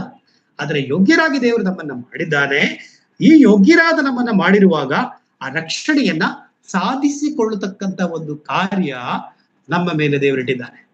ಅದರಿಂದಲೇ ಪೌಲನು ಅಲ್ಲಿ ನಾವು ಫಿಲಿಪ್ಪಿ ಪತ್ರಿಕೆಯಲ್ಲಿ ಹೇಳುವಂಥದ್ದನ್ನು ನಾವು ಸ್ಪಷ್ಟವಾಗಿ ನಾವು ಕಾಣ್ತಕ್ಕಂಥವರಾಗಿದ್ದೇವೆ. ಈ ರಕ್ಷಣೆಯನ್ನ ಸಾಧಿಸಿಕೊಳ್ತಕ್ಕಂಥ ವಿಷಯದಲ್ಲಿ ನಮ್ಮ ಹೋರಾಟ ಇದೆ. ಅದರಿಂದಲೇ ಅಲ್ಲಿ ಎಫೆಸ ಪತ್ರಿಕೆಯಲ್ಲಿ ನಾವು ನೋಡ್ತಕ್ಕಂಥವರಾಗಿದ್ದೇವೆ. ಅದರಿಂದ ರಕ್ಷಣೆ ಎಂಬ ಶಿರಸ್ತ್ರಾಣವನ್ನಿಟ್ಟುಕೊಂಡು ಎಂಬುದಾಗಿ ನೋಡ್ತೇವೆ. ಅದರಿಂದ ಈ ಶಿರಸ್ತ್ರಾಣ ಹೊಂದಿರತಕ್ಕಂಥವರಾಗಿದ್ದೇವೆ. ರಕ್ಷಣೆ ಎಂಬ ಶಿರಸ್ತ್ರಾಣ ಇಟ್ಟುಕೊಂಡು ನಾವು ಈ ನಂಬಿಕೆಯಲ್ಲಿ ಮುದ್ರಿತಕ್ಕಂಥವರು ಆಗಿದ್ದೇವೆ. ಸೊ ಅದರಿಂದ ರಕ್ಷಣೆಯನ್ನ ಸಾಧಿಸಿಕೊಳ್ತಕ್ಕಂಥ ಒಂದು ಜೀವಿತ ನಮ್ಮದಾಗಿದೆ. ಅದರಿಂದ ಅದು ಯಾವ ಸಾಧನೆ ಇಲ್ಲ, ಅಥವಾ ರಕ್ಷಣೆ ಹೊಂದಿರತಕ್ಕಂಥವ್ರು ನಮ್ಗೆ ಏನೂ ಮಾಡ್ಲಿಕ್ಕಿಲ್ಲ ಹೇಳ್ತಕ್ಕಂಥ ಒಂದು ಸಂಗತಿ ತಪ್ಪಾದ ಒಂದು ಕಾರ್ಯವಾಗಿದೆ ಪ್ರಿಯ, ತಪ್ಪಾದ ಒಂದು ಕಾರ್ಯವಾಗಿದೆ. ಅದರಿಂದ ನಾವು ಗಮನಿಸ್ತಾ ಬರುವಾಗ ನಾವು ಈ ರಕ್ಷಣೆಯನ್ನ ಸಾಧಿಸಿಕೊಳ್ಳುವ ಕಡೆಗೆ ನಾವು ಹೊರಟಿದ್ದೇವೋ ಹೇಳುವಂಥದ್ದು ಕೂಡ ಆಲೋಚನೆ ಮಾಡಬೇಕಾಗಿದೆ. ಈ ರಕ್ಷಣೆ ಅಂದರೆ ಏನು ಎಂಬುದಾಗಿ ನಾವು ತಿಳ್ಕೊಂಡಿರ್ತೇವೆ, ಅಥವಾ ಅದನ್ನು ಸಭೆಗೆ ನಾವು ಅನೇಕರಿಗೆ ನಾವು ಕಲಿಸಿರ್ತೇವೆ, ತಿಳಿಸಿರ್ತೇವೆ. ಅನೇಕರು ಅದನ್ನ ಫಾಲೋ ಮಾಡ್ಕೊಡ್ತಾರೆ ಅಥವಾ ನಂಬಿಕೆಯಲ್ಲಿ ಮುಂದುವರಿತಕ್ಕಂಥವರಾಗಿದ್ದಾರೆ. ಆದ ರಕ್ಷಣೆಯನ್ನ ಸಾಧಿಸುವ ವಿಷಯದಲ್ಲಿ ಪೌಲನು ಫಿಲಿಪ್ಪಿ ಸಭೆಗೆ ಆತನು ಹೇಳುವುದನ್ನು ನಾವಲ್ಲಿ ಗಮನಿಸ್ತಕ್ಕಂಥವರಾಗಿದ್ದೇವೆ. ರಕ್ಷಣೆಯ ಹಾಗೆ ನಿಶ್ಚಿತತ್ವ ಅದು ಕರೆಕ್ಟ್ ಆಗಿ ಒಂದು ವೇಳೆ ಸರಿಯಾಗಿ ಅದು ಇದೆ ಎಂಬುದಾಗಿ ಹೇಳುವಾಗ ಈ ರಕ್ಷಣೆಯ ವಿಷಯದಲ್ಲಿ ನಾವು ನಮ್ಮ ಜೀವಿತದಲ್ಲಿ ನಾವು ಸಾಧಿಸಿಕೊಳ್ಳತಕ್ಕಂಥದ್ದು ನೋಡಿ. ಅಲ್ಲಿ ಹೇಳ್ತಾ ಇದ್ದಾನೆ, ನಿಮ್ಮ ರಕ್ಷಣೆಯನ್ನ ಸಾಧಿಸಿಕೊಳ್ಳ್ರಿ ಎಂಬುದಾಗಿ ಹೇಳ್ತಾ ಇದ್ದಾನೆ. ಹಾಗಾದ್ರೆ ಇದು ಪ್ರತಿಯೊಬ್ಬರಿಗೂ ಕೂಡ ಮಾಡಬೇಕಾಗಿರ್ತಕ್ಕಂಥ ಕಾರ್ಯ. ಇದನ್ನ ಪ್ರತಿ ಸಭೆಗಳಿರ್ತಕ್ಕಂಥ ರಕ್ಷಿಸಲ್ಪಟ್ಟಿದ್ದೇವೆ ಎಂಬುದಾಗಿ ಅಂದುಕೊಂಡಿರ್ತಕ್ಕಂಥ ಪ್ರತಿಯೊಬ್ಬರೂ ಕೂಡ ನಿಮ್ಮ ರಕ್ಷಣೆಯನ್ನ ಸಾಧಿಸಿಕೊಳ್ಳಿರಿ ಹೇಳ್ತಕ್ಕಂಥ ಮಾತನ್ನ ಪೌಲನು ಹೇಳ್ತಾ ಇರುವಾಗ ಅದೆಲ್ಲವೂ ಕೂಡ ನಮ್ಮ ಒಂದು ಕೆಲಸವಾಗಿದೆ ಎಂಬುದಾಗಿ ನಾವು ಸ್ಪಷ್ಟವಾಗಿ ತಿಳ್ಕೊಳ್ಳಬೇಕಾಗಿದೆ ಪ್ರಿಯರೇ. ಇನ್ನು ಪೌಲನು ಇನ್ನೊಂದು ಸಂಗತಿಯನ್ನು ಆತನು ಹೇಳ್ತಾ ಇದ್ದಾನೆ. ಪೌಲನು ಎರಡನೇ ತಿಮೋಥೆಯನಿಗೆ ಬರೆದ ಪತ್ರಿಕೆ 4ನೇ ಅಧ್ಯಾಯದ 7ರಿಂದ 8 ವಚನಗಳವರೆಗೆ ನಾವು ಓದುತ್ತಾ ಬರುವಾಗ, ಶ್ರೇಷ್ಠ ಹೋರಾಟವನ್ನ ಮಾಡಿದ್ದೇನೆ, ನನ್ನ ಓಟವನ್ನ ಕಡೆಗಾಣಿಸಿದ್ದೇನೆ, ಕ್ರಿಸ್ತ ನಂಬಿಕೆಯನ್ನ ಕಾಪಾಡಿಕೊಂಡಿದ್ದೇನೆ, ನೀತಿವಂತರಿಗೆ ದೊರಕುವ ಜಯಮಾಲೆ ಮುಂದೆ ನನಗೆ ಸಿದ್ಧವಾಗಿದೆ, ಅದನ್ನು ನೀತಿಯುಳ್ಳ ನ್ಯಾಯಾಧಿಪತಿಯಾಗಿರುವ ಕರ್ತನು ಆ ದಿನದಲ್ಲಿ ನನಗೆ ಕೊಡುವನು, ನನಗೆ ಮಾತ್ರವಲ್ಲದೆ ತನ್ನ ಪ್ರತ್ಯಕ್ಷತೆಯನ್ನ ಪ್ರೀತಿಸುವರೆಲ್ಲರಿಗೆ ಕೊಡುವನು. ಶ್ರೇಷ್ಠ ಹೋರಾಟವನ್ನ ಮಾಡಿದ್ದೇನೆ, ನನ್ನ ಓಟವನ್ನ ಕಡೆಗಾಣಿಸಿದ್ದೇನೆ, ಕ್ರಿಸ್ತ ನಂಬಿಕೆಯನ್ನ ಕಾಪಾಡಿಕೊಂಡಿದ್ದೇನೆ. ಅಂದರೆ ಅಲ್ಲಿ ಸಾಧಿಸಿಕೊಂಡಿರಿ ಎಂಬುದಾಗಿ ಹೇಳಿದ್ದಾನೆ. ಈ ನಂಬಿಕೆಯನ್ನ ಅಲ್ಲಿ ಕಾಪಾಡಿಕೊಂಡಿದ್ದೇನೆ. ಅದರಿಂದ ರಕ್ಷಣೆಯ ವಿಷಯವನ್ನ ನಾವು ಅರ್ಥೈಸಿಕೊಳ್ತಾ ಬರುವಾಗ ಶ್ರೇಷ್ಠ ಹೋರಾಟ ಪೌಲನು ಮಾಡಿದ್ದಾರೆ. ಬಹುಶಃ ಇವತ್ತು ನಾವು ಅಷ್ಟು ಹೋರಾಟ ಪೌಲನ ಹಾಗೆ ನಾವು ಮಾಡಿದವರಲ್ಲ ಎಂಬುದಾಗಿ ನಾನು ಕೂಡ ಅದನ್ನು ಒಪ್ಪಿಕೊಳ್ತೇನೆ. ಅದರಿಂದ ಶ್ರೇಷ್ಠವಾಗಿರ್ತಕ್ಕಂಥ ಹೋರಾಟವನ್ನ ಪೌಲನು ಮಾಡಿದ್ದಾನೆ. ಸೊ ಪೌಲನು ಒಂದು ಜೀವಿತವನ್ನ ಅನೇಕರು ಅರ್ಥ ಮಾಡಿಕೊಂಡಿರ್ತಕ್ಕಂಥ ನಾವೆಲ್ಲರೂ ಕೂಡ ಅದನ್ನ ಅರ್ಥೈಸಿಕೊಂಡಿರ್ತಕ್ಕಂಥವರಾಗಿದ್ದೇವೆ. ಶ್ರೇಷ್ಠ ಹೋರಾಟ ಮಾಡಿದ್ದೇನೆ, ಓಟ ಕಡೆಗಾಣಿಸಿದ್ದೇನೆ, ಕ್ರಿಸ್ತ ನಂಬಿಕೆಯನ್ನ ಕಾಪಾಡಿಕೊಂಡಿದ್ದೇನೆ. ನೋಡಿ, ಕೊನೆಯವರೆಗೆ ಅದಕ್ಕೆ ನಾವು ಎಷ್ಟು ಅವನು ಸಮಸ್ಯೆಗಳು ಬಂತು, ಇಕ್ಕಟ್ಟುಗಳು ಬಂತು, ಎಲ್ಲವೂ ಬಂದಾಗ ಆತನು ತನ್ನ ಕರ್ತನ ಸೇವೆಗೋಸ್ಕರವಾಗಿ, ಕರ್ತನಿಗೋಸ್ಕರವಾಗಿ ಎಲ್ಲವನ್ನ ಆತನು ಏನ್ ಮಾಡಿದನು, ಆತನು ಸಹಿಸಿಕೊಂಡು ಕರ್ತನಿಗೋಸ್ಕರವಾಗಿ ಆತನು ತನ್ನನ್ನು ಒಪ್ಪಿಸಿಕೊಟ್ಟಿರ್ತಕ್ಕಂಥವನಾಗಿದ್ದರು. ಅದರಿಂದ ನಾವು ನೋಡ್ತಾ ಬರುವಾಗ ದೇವರ ವಾಕ್ಯದಲ್ಲಿ ನಾವು ನೋಡ್ತೇವೆ, ದೇವರ ಕೊನೆಯವರೆಗೆ ತಾಳುವವನು ಅವನು ರಕ್ಷಣೆ ಹೊಂದತಕ್ಕಂಥವನಾಗಿದ್ದಾನೆ ಎಂಬುದಾಗಿ. ಅದರಿಂದ ಪೌಲನು ಆತನು ಈ ನಂಬಿಕೆಗೆ ಹೋರಾಟ ಮಾಡಿದ, ಈ ನಂಬಿಕೆಯನ್ನ ಕಾಪಾಡಿಕೊಂಡನು, ಈ ರಕ್ಷಣೆಯನ್ನ ಕಾಪಾಡಿಕೊಂಡಿದ್ದು. ಅದರಿಂದ ಆತನು ಹೊಂದಿರತಕ್ಕಂತ ರಕ್ಷಣೆಯನ್ನ ಕಾಪಾಡಿಕೊಂಡಿರ್ತಕ್ಕಂತ ಒಂದು ವ್ಯಕ್ತಿ ಪೌಲನಾಗಿದ್ದನು. ಇವತ್ತೇ ಒಳ್ಳೆಯ ದೊಡ್ಡ ಉದಾಹರಣೆಯಾಗಿ ಪೌಲನಿದ್ದಾನೆ. ನಮ್ಮ ಜೀವಿತದಲ್ಲಿ ಆತನು ದೊಡ್ಡ ಮಾದರಿಯಾಗಿ ಆತನಿದ್ದಾನೆ. ಅದರಿಂದ ನಾವು ಗಮನಿಸ್ತಾ ಬರುವಾಗ ಕರ್ತನು ಈ ಲೋಕದಲ್ಲಿ ಅನೇಕ ಮಾದರಿ ಜೀವಿತವನ್ನ ಬಿಟ್ಟು ಹೋಗಿದ್ದಾನೆ. ಜೊತೆಯಲ್ಲಿ ಅಪೊಸ್ತಲನಾಗಿರ್ತಕ್ಕಂಥ ಪೌಲನು ಕೂಡ ಈ ಶ್ರೇಷ್ಠವಾಗಿರ್ತಕ್ಕಂಥ ಹೋರಾಟವನ್ನ ನಮ್ಮ ಮುಂದೆ ಇಟ್ಟಿದ್ದಾನೆ. ಆತನು ಕೂಡ ಶ್ರೇಷ್ಠ ಹೋರಾಟಗಳನ್ನ ಆತನು ಮಾಡಿರ್ತಕ್ಕಂಥವನಾಗಿದ್ದಾನೆ ಎಂಬುದಾಗಿ ನಾವಿಲ್ಲಿ ಸ್ಪಷ್ಟವಾಗಿ ಕಾಣ್ತಕ್ಕಂಥವರಾಗಿದ್ದೇವೆ. ಅದರಿಂದ ಈ ಹೋರಾಟ ರಕ್ಷಣೆ ನೋಡಿ, ಸ್ವಾಮಿ ಮತ್ತಾಯನ ಬರೆದ ಸುವಾರ್ತೆ ನಾನು ಈಗಾಗಲೇ ಹೇಳಿದೆ, ಮತ್ತಾಯ 10:22 ಕೆಳಗಡೆ ನಾವು ನೋಡ್ತಾ ಬರುವಾಗ ಕಡೆಯವರೆಗೂ ತಾಳುವವನು ರಕ್ಷಣೆ ಹೊಂದುವನು. ಕಡೆಯವರೆಗೆ ತಾಳುವವನು. ಯಾಕೋಬರ ಪತ್ರಿಕೆ 1ನೇ ಅಧ್ಯಾಯದಿಂದ ನಾವು ಓದುತ್ತಾ ಬರುವಾಗ ನಮ್ಮ ತಾಳ್ಮೆಯ ಕುರಿತಾಗಿ ನೋಡ್ತಕ್ಕಂಥವರಾಗಿದ್ದೇವೆ. ಎಷ್ಟು ಶೋಧನೆಗಳು, ಪರಿಶೋಧನೆಗಳು ನಮ್ಮ ಜೀವಿತದಲ್ಲಿ ಬರ್ತಕ್ಕಂಥದ್ದಾಗಿದೆ. ಇವೆಲ್ಲದ ವಿಷಯವಾಗಿ ರಕ್ಷಣೆಯ ವಿಷಯದಲ್ಲಿ ನಾವು ಸಾಧಿಸಿಕೊಂಡು ಮುಂದೆ ಹೋಗ್ಬೇಕಾಗಿದೆ. ಇದು ನಮ್ಮ ಮುಂದೆ ದೊಡ್ಡ ಕರ್ತನ ಮುಂದೆ ನಾವು ನಿಲ್ಲುವಾಗ ಇದಕ್ಕೆಲ್ಲವೂ ಕರ್ತನು ಬಹುಮಾನಗಳನ್ನು ನಮಗೆ ಕೊಡ್ತಕ್ಕಂಥವರಾಗಿದ್ದಾನೆ. ಅದನ್ನೇ ಪೌಲನು ಹೇಳ್ತಕ್ಕಂಥವನಾಗಿದ್ದಾನೆ. ಈ ಪೌಲನ ಹೇಳಿಕೆಯಲ್ಲಿ ನಾವು ಗಮನಿಸ್ತಾ ಬರುವಾಗ ಬಹಳ ಮಾತ್ರವಾಗಿ ಆತನು ಹೇಳ್ತಾ ಇದ್ದಾನೆ, ಶ್ರೇಷ್ಠ ಹೋರಾಟ ಮಾಡಿದ್ದೇನೆ, ನಂಬಿಕೆಯನ್ನು ನಾನು ಕಾಪಾಡಿಕೊಂಡಿದ್ದೇನೆ. ಅದರಿಂದ ಈ ರಕ್ಷಣಾ ಜೀವಿತದಲ್ಲಿ ಕರ್ತನ ಮೇಲೆ ಇಟ್ಟಿರ್ತಕ್ಕಂಥ ನಂಬಿಕೆಯನ್ನು ನಾನು ಕಾಪಾಡಿಕೊಂಡಿದ್ದೇನೆ. ರಕ್ಷಣೆಗೋಸ್ಕರವಾಗಿ ನನ್ನ ಪ್ರಾಣ ಕೊಡುವುದಕ್ಕೂ ನಾನು ಸಿದ್ಧನಿದ್ದೇನೆ ಎಂಬುದಾಗಿ ಆತನು ಪೌಲನು ಹೇಳ್ತಾ ಇದ್ದಾನೆ. ಹಾಗೆ ಪ್ರಾಣಗಳನ್ನು ಕೂಡ ನಾನು ಪಾನದ್ರವ್ಯವಾಗಿ ಅರ್ಪಿತವಾಗ್ತಾ ಇದ್ದೇನೆ ಎಂಬುದಾಗಿ ಆತನು ತಿಳಿಸುತ್ತಾ ಇದ್ದನು ಪ್ರಿಯರೇ. ಅದರಿಂದ ನಾವಿಲ್ಲಿ ಗಮನಿಸ್ತಾ ಬರುವಾಗ ಈ ರಕ್ಷಣೆಯ ವಿಷಯದಲ್ಲಿ ನಮಗೆ ಏನಿದೆ, ಅದನ್ನ ಸಾಧಿಸಬೇಕಾದರೆ ಹೋರಾಟ ಇದೆ. ಈ ಹೋರಾಟಗಳನ್ನ ನಾವು ಮಾಡುತ್ತಾ ಕ್ರಿಸ್ತ ನಂಬಿಕೆಯನ್ನ ನಾವು ಕಾಪಾಡಿಕೊಂಡಿದ್ದೇನೆ ಹೇಳ್ತಕ್ಕಂಥ ಒಂದು ಸ್ಪಷ್ಟ ಅರಿವು, ಕ್ರಿಸ್ತ ನಂಬಿಕೆಯಲ್ಲಿ ನಾನಿದ್ದೇನೋ ಅಥವಾ ಇಲ್ಲವೋ, ನಾನು ಹೊಂದಿರತಕ್ಕಂಥ ರಕ್ಷಣೆ ಎಂಥ ರಕ್ಷಣೆ, ನಾನು ಕರ್ತನ ಮೇಲೆ ಇಟ್ಟಿರ್ತಕ್ಕಂಥ ನಂಬಿಕೆ ಯಾವುದು. ಅದರಿಂದ ಯೂದನ ಪತ್ರಿಕೆ 3ನೇ ವಚನದಲ್ಲಿ ನಾವು ಕಾಣುವಾಗ, ಯೂದನ ಪತ್ರಿಕೆ 3ನೇ ವಚನದಲ್ಲಿ ಕಾಣುವಾಗ ಒಂದೇ ಸಾರಿ ಒಪ್ಪಿಸಲ್ಪಟ್ಟಿರ್ತಕ್ಕಂಥ ನಂಬಿಕೆ ಬೇರೆ ನಾವು ನೋಡುವಾಗ ಇದು ಒಂದೇ ಸಾರಿ ಕರ್ತನು ಒಡೆಯನೆಂಬುದಾಗಿ ನಾವು ಆತನ ದೇವರ ಕಡೆಗೆ ನಾವು ತಿರುಗುವಾಗ ಒಂದೇ ಸಾರಿ ಒಪ್ಪಿಸಲ್ಪಟ್ಟಿರ್ತಕ್ಕಂಥ ನಂಬಿಕೆ. ಅದರಿಂದ ಒಂದೇ ಸಾರಿ ಒಪ್ಪಿಸಲ್ಪಟ್ಟಿರ್ತಕ್ಕಂಥ ನಂಬಿಕೆಯ ಜೀವಿತ ಇದಾಗಿದೆ. ಒಂದೇ ಸಾರಿ ಒಪ್ಪಿಸಲ್ಪಟ್ಟಿರ್ತಕ್ಕಂಥ ನಂಬಿಕೆಯಲ್ಲಿ ನಾವು ರಕ್ಷಣಾ ಜೀವಿತದಲ್ಲಿ ನಾವಿದ್ದವರಾಗಿದ್ದೇವೆ. ಸೊ ಅದರಿಂದ ಒಂದೇ ಸಾರಿ ಒಪ್ಪಿಸಲ್ಪಟ್ಟಿರ್ತಕ್ಕಂಥ ಜೀವಿತ ಕರ್ತನು ನಮಗೆ ಕೊಟ್ಟಿದ್ದಾನೆ. ಈ ನಂಬಿಕೆಯನ್ನ ಕಾಪಾಡುವುದಕ್ಕೆ ನೀವು ಹೋರಾಡಬೇಕೆಂದು ಎಚ್ಚರಿಸಿ ಬರೆಯುವುದು ಅವಶ್ಯವೆಂದು ತೋಚಿತು. ಯೂದನ ಪತ್ರಿಕೆ 3ನೇ ವಚನದಲ್ಲಿ ಓದುತ್ತಾ ಬರುವಾಗ, ಪ್ರಿಯರೇ, ನಮಗೆ ಹುದುವಾಗಿರುವ ರಕ್ಷಣೆಯ ವಿಷಯದಲ್ಲಿ ನಿಮಗೆ ಬರೆಯುವುದಕ್ಕೆ ಪೂರ್ಣಾಶಕ್ತಿಯಿಂದ ಪ್ರಯತ್ನ ಮಾಡುತ್ತಿದ್ದಾಗ ದೇವಜನರಿಗೆ ಶಾಶ್ವತವಾಗಿರುವಂತೆ ಒಂದೇ ಸಾರಿ ಒಪ್ಪಿಸಲ್ಪಟ್ಟ ನಂಬಿಕೆಯನ್ನ ಕಾಪಾಡಿಕೊಳ್ಳುವುದಕ್ಕೆ ನೀವು ಹೋರಾಡಬೇಕೆಂದು ಎಚ್ಚರಿಸಿ ಬರೆಯುವುದು ಅವಶ್ಯವೆಂದು ತೋಚಿತು. ನಾವು ನೋಡುವಾಗ ಅದೇ ರೀತಿಯಾಗಿ 4ನೇ ವಚನ ಕೂಡ ಓದೋಣ. ಯಾಕೆಂದರೆ ಭಕ್ತಿಹೀನರು ನಮ್ಮ ದೇವರ ಕೃಪೆಯನ್ನು ನೆವ ಮಾಡಿಕೊಂಡು ನಾಚಿಕೆಟ್ಟ ಕೃತ್ಯಗಳನ್ನು ನಡೆಸುವವರು, ನಮ್ಮ ಒಬ್ಬನೇ ಒಡೆಯನು ಕರ್ತನು ಆಗಿರುವ ಯೇಸು ಕ್ರಿಸ್ತನನ್ನ ಅರಿಯದವರು ಆಗಿರುವ ಕೆಲವು ಜನರು ಸಭೆಯಲ್ಲಿ ಕಳ್ಳತನದಿಂದ ಹೊಕ್ಕಿದ್ದಾರೆ. ಅವರಿಗೆ ಈ ದಂಡನೆ ಆಗಬೇಕೆಂದು ಪೂರ್ವದಲ್ಲಿ ಅವರ ವಿಷಯವಾಗಿ ಬರೆದಿದೆ.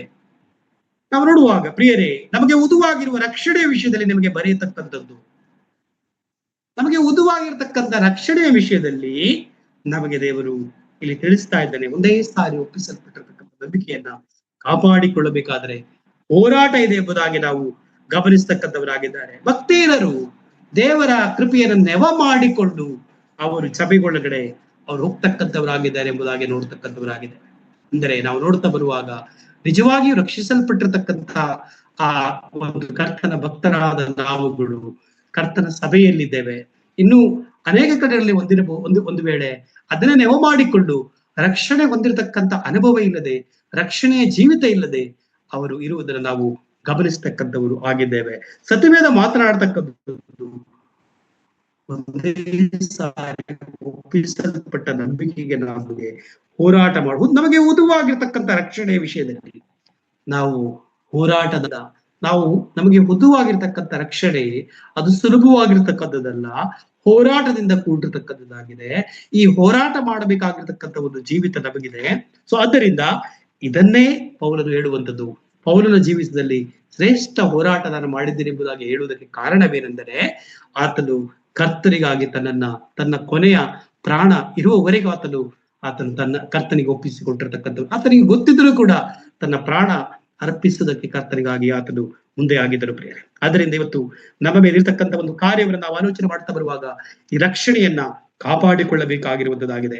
ಅದರಿಂದ ಕರ್ತನೆ ಹೇಳುವಂತ ಮಾತು ಅದೇ ಆಗಿದೆ. ಈ ಲೋಕದಲ್ಲಿ ಬಹಳ ಮುಖ್ಯವಾಗಿರುವಂತ ಒಂದು ವಿಷಯ, ನಮಗೆ ರಕ್ಷಣೆ. ಅಥವಾ ಕರ್ತನು ಹೇಳ್ತಾನೆ, ಯೋಹಾನನು ಬರೆದ ಸುವಾರ್ತೆ 6ನೇ ಅಧ್ಯಾಯದ 27ನೇ ವಚನದಲ್ಲಿ ಒಂದು ಮಾತು ಹೇಳ್ತಾನೆ ಅವನು, ದುಡಿಯಿರಿ, ಕೆಟ್ಟು ಹೋಗುವ ಆಹಾರಕ್ಕಾಗಿ ದುಡಿಯಬಿಡಿರಿ, ನಿತ್ಯ ಜೀವ ಕೊಡ್ತಕ್ಕಂಥ ಆಹಾರಕ್ಕಾಗಿ ದುಡಿಯಿರಿ. ಅದರಿಂದ ಇಂಥ ಆಹಾರವನ್ನ ಮನುಷ್ಯ ಕುಮಾರ ನಿಮಗೆ ಕೊಡುವನು. ಅದರಿಂದ ಕಿಟ್ಟು ಹೋಗ್ತಕ್ಕಂಥ ಆಹಾರದ ವಿಷಯವಾಗಿ ಮನುಷ್ಯರು ಹೆಚ್ಚಾಗಿ ತಲೆ ಕೆಡಿಸಿಕೊಂಡು ಅದಕ್ಕೋಸ್ಕರವಾಗಿ ದುಡಿಯುತ್ತಾ ವ್ಯಯ ಮಾಡ್ತಕ್ಕಂಥವರಾಗಿದ್ದಾನೆ. ಆದ್ರೆ ದುಡಿಯಬೇಕು ನಾವು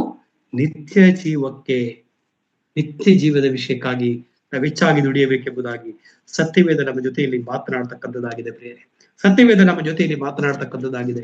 ಕ್ರಿಸ್ತಿಯ ಜೀವಿತದಲ್ಲಿ ಎಷ್ಟೋ ವಿಷಯಗಳನ್ನ ನಾವು ತಿಳ್ಕೊಳ್ಳುತ್ತಾ ಮುಂದೆ ಹೋಗ್ತಕ್ಕಂಥ ಒಂದು ಜೀವಿತ ಇದಾಗಿದೆ. ಕೊನೆಯದಾಗಿ ನಾವು 2 ಕೊರಿಂಥ ಪತ್ರಿಕೆ 5ನೇ ಅಧ್ಯಾಯದ 7ನೇ ವಚನವನ್ನ ನಾವು ನೋಡಿಕೊಂಡು ನಾವಿಲ್ಲಿಗೆ ಮುಕ್ತಾಯ ಮಾಡೋಣ. 2 ಕೊರಿಂಥ ಪತ್ರಿಕೆ 5ನೇ ಅಧ್ಯಾಯದ 7ರಿಂದ 9ನೇ ವಚನಗಳಿಗೆ ನಾವು ನೋಡ್ತಾ ಬರುವಾಗ, ನಾವು ನೋಡುವವರಾಗಿ ನಡೆಯದೆ ನಂಬುವವರಾಗಿ ನಡೆಯುತ್ತೇವಾದ್ದರಿಂದ ದೇಹದಲ್ಲಿ ವಾಸಿಸುವವರಿಗೆ ಕರ್ತನಿಗೆ ದೂರದಲ್ಲಿರುವ ಪ್ರವಾಸಿಗಳಾಗಿದ್ದೇವೆಂಬುದು ನಾವು ಬಲ್ಲೆವು. ಇದನ್ನ ಆಲೋಚಿಸಿ ನಾವು ಧೈರ್ಯವುಳ್ಳವರಾಗಿದ್ದು ದೇಹವನ್ನ ಬಿಟ್ಟು ಕರ್ತನ ಬಳಿಯಲ್ಲಿರುವುದೇ ಉತ್ತಮವೆಂದು ಎಣಿಸುತ್ತೇವೆ. ಆದುದರಿಂದ ನಾವು ದೇಹವೆಂಬ ಮನೆಯಲ್ಲಿದ್ದರೂ ಸರಿಯೇ, ಅದನ್ನು ಬಿಟ್ಟಿದ್ದರೂ ಸರಿಯೇ, ಕರ್ತನಿಗೆ ಮೆಚ್ಚುವರಾಗಬೇಕೆಂಬುದೇ ನಮ್ಮ ಗುರಿಯಾಗಿದೆ. ನಾವಿಲ್ಲಿ ಗಮನಿಸ್ತಾ ಬರುವಾಗ ನಾವು ದೇಹದಲ್ಲಿರುವವರಿಗೆ ಪ್ರವಾಸಿಗಳಾಗಿದ್ದೇವೆಂಬುದಾಗಿ, ಕರ್ತನ ಪ್ರವಾಸಿಗಳೆಂಬುದಾಗಿ ಸ್ಪಷ್ಟವಾಗಿ ನೋಡ್ತಕ್ಕಂಥವರಾಗಿದ್ದೇವೆ. ಮತ್ತು ಆತನು ಪೌಲನು ಹೇಳುವಂತ 2ನೇ ವಿಷಯ ಬಹಳ ಪ್ರಾಮುಖ್ಯವಾಗಿ, ಕರ್ತನ ಬಳಿಗೆ ಇರುವುದು ಉತ್ತಮ, ಕರ್ತನ ಬಳಿಗೆ ಬರುವುದು ಉತ್ತಮ. ಅದರಿಂದ ನಾವು ಈ ಲೋಕವನ್ನು ಬಿಡುವಾಗ ಕರ್ತನ ಬಳಿಗೆ ನಾವು ಇರ್ತಕ್ಕಂಥವರಾಗಿದ್ದೇವೆ. ಮತ್ತು ಬಹಳ ಮುಖ್ಯವಾಗಿ 9ನೇ ವಚನದಲ್ಲಿ ಕರ್ತನು ಅಲ್ಲಿ ಪೌಲನು ಕೊರಿಂಥ ಸಭೆಗೆ ತಿಳಿಸುವಂತ ನಾವು ನೋಡ್ತೇವೆ, ಕರ್ತನಿಗೆ ಮೆಚ್ಚುವರಾಗಿರಬೇಕೆಂಬುದಾಗಿ. ಇವತ್ತು ನಾವು ಮನುಷ್ಯರನ್ನ ಮೆಚ್ಚಿಸ್ಲಿಕ್ಕೆ ಖಂಡಿತವಾಗಿ ಸಾಧ್ಯವಿಲ್ಲ, ಆದ್ರೆ ಕರ್ತನನ್ನ ಮೆಚ್ಚಿಸ್ಲಿಕ್ಕೆ ಸಾಧ್ಯ ಇದೆ. ಪೌಲನು ಥೆಸಲೋನಿಕ ಸಭೆಯು ಕೂಡ ಅದನ್ನೇ ಹೇಳ್ತಕ್ಕಂಥವರಾಗಿದ್ದಾನೆ. ಅದರಿಂದ ನಾವು ಕರ್ತನನ್ನ ಮೆಚ್ಚಿಸ್ತಕ್ಕಂಥ ಒಂದು ಜೀವಿತವಾಗಿದೆ. ಹಾಗಾಗಿ ನಾವು ರಕ್ಷಣೆಯನ್ನ ಸಾಧಿಸಿಕೊಳ್ಳಬೇಕು, ರಕ್ಷಣೆಯನ್ನ ಕಾಪಾಡಿಕೊಳ್ಳಬೇಕು. ಈ ಒಂದು ಜೀವಿತ ಕರ್ತನು ನಮಗೆ ಕೊಟ್ಟಿರ್ತಕ್ಕಂಥ ಒಂದು ಜೀವಿತವಾಗಿದೆ. ಭೂಲೋಕದಲ್ಲಿ ನಾವು ಎಷ್ಟು ದಿನ ಇರ್ತೇವೆ ಎಂಬುದಾಗಿ ನಮಗೆ ಗೊತ್ತಿಲ್ಲ. ನಾವು ಪ್ರವಾಸಿಗಳಾಗಿದ್ದೇವೆ ಎಂಬುದಾಗಿ ದೇವರ ವಾಕ್ಯ ನಮಗೆ ಕಲಿಸಿಕೊಡ್ತಾ ಇದೆ, ದೇವರ ವಾಕ್ಯ ನಮಗೆ ತಿಳಿಸಿಕೊಡ್ತಾ ಇದೆ. ಸೊ ಈ ಹಿನ್ನೆಲೆಯಲ್ಲಿ ನಾವು ಅರ್ಥೈಸಿಕೊಳ್ಳುತ್ತಾ ರಕ್ಷಣೆಯನ್ನ ಸಾಧಿಸಿಕೊಳ್ಳುವಂಥದ್ದು, ಕಾಪಾಡಿಕೊಳ್ಳುವಂಥದ್ದು ನಮ್ಮ ಜೀವಿತದಲ್ಲಿ ಬಹಳ ಮುಖ್ಯವಾದಂತ ಒಂದು ಸಂಗತಿಯಾಗಿದೆ. ಇದು ಹೋರಾಟದ ಒಂದು ಜೀವಿತವಾಗಿದೆ. ಈ ಹೋರಾಟದ ಜೀವಿತದಲ್ಲಿ ನಾವು ಹೊಂದಿರತಕ್ಕಂಥ ರಕ್ಷಣೆ, ಆ ವಿಷಯದಲ್ಲಿ ನಮಗೆ ನಿಶ್ಚಯತ್ವ ಇರಬೇಕು, ನಮಗೆ ಸ್ಪಷ್ಟೀಕರಣ ಆ ವಿಷಯದಲ್ಲಿ ಇರಬೇಕು. ಈ ಹಾದಿಯಲ್ಲಿ ಹೋಗ್ತಾ ಇದ್ದರು.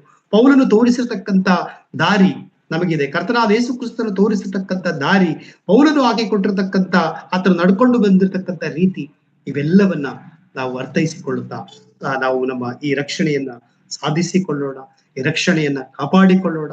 ಮತ್ತು ಈ ರಕ್ಷಣೆಯ ಕುರಿತಾಗಿ ಸ್ಪಷ್ಟವಾಗಿರ್ತಕ್ಕಂಥ ತಿಳುವಳಿಕೆಯನ್ನ ನಮ್ಮ ಸಭೆಯಲ್ಲಿರ್ತಕ್ಕಂಥ ಎಲ್ಲಾ ದೇವಜನರಿಗೆ, ಎಲ್ಲಾ ಭಕ್ತರಿಗೆ ನಾವು ಕೊಡೋಣ. ನಮ್ಮ ಸ್ಥಳೀಯ ಸಭೆಗಳಲ್ಲಿ ಇದು ಬಹಳ ಮುಖ್ಯವಾಗಿ ನಾವು ಬೋಧಿಸುತ್ತಾ ತಿಳಿಸುತ್ತಾ ಹೋಗ್ತಕ್ಕಂಥ ಕಾರ್ಯವಾಗಿರಲಿ. ದೇವರು ಈ ವಾಕ್ಯಗಳನ್ನು ಆಶೀರ್ವದಿಸಲಿ. ದೇವರ ಪರಿಶುದ್ಧವಾದ ನಾಮಕ್ಕೆ ಸ್ತೋತ್ರ ಉಂಟಾಗಲಿ.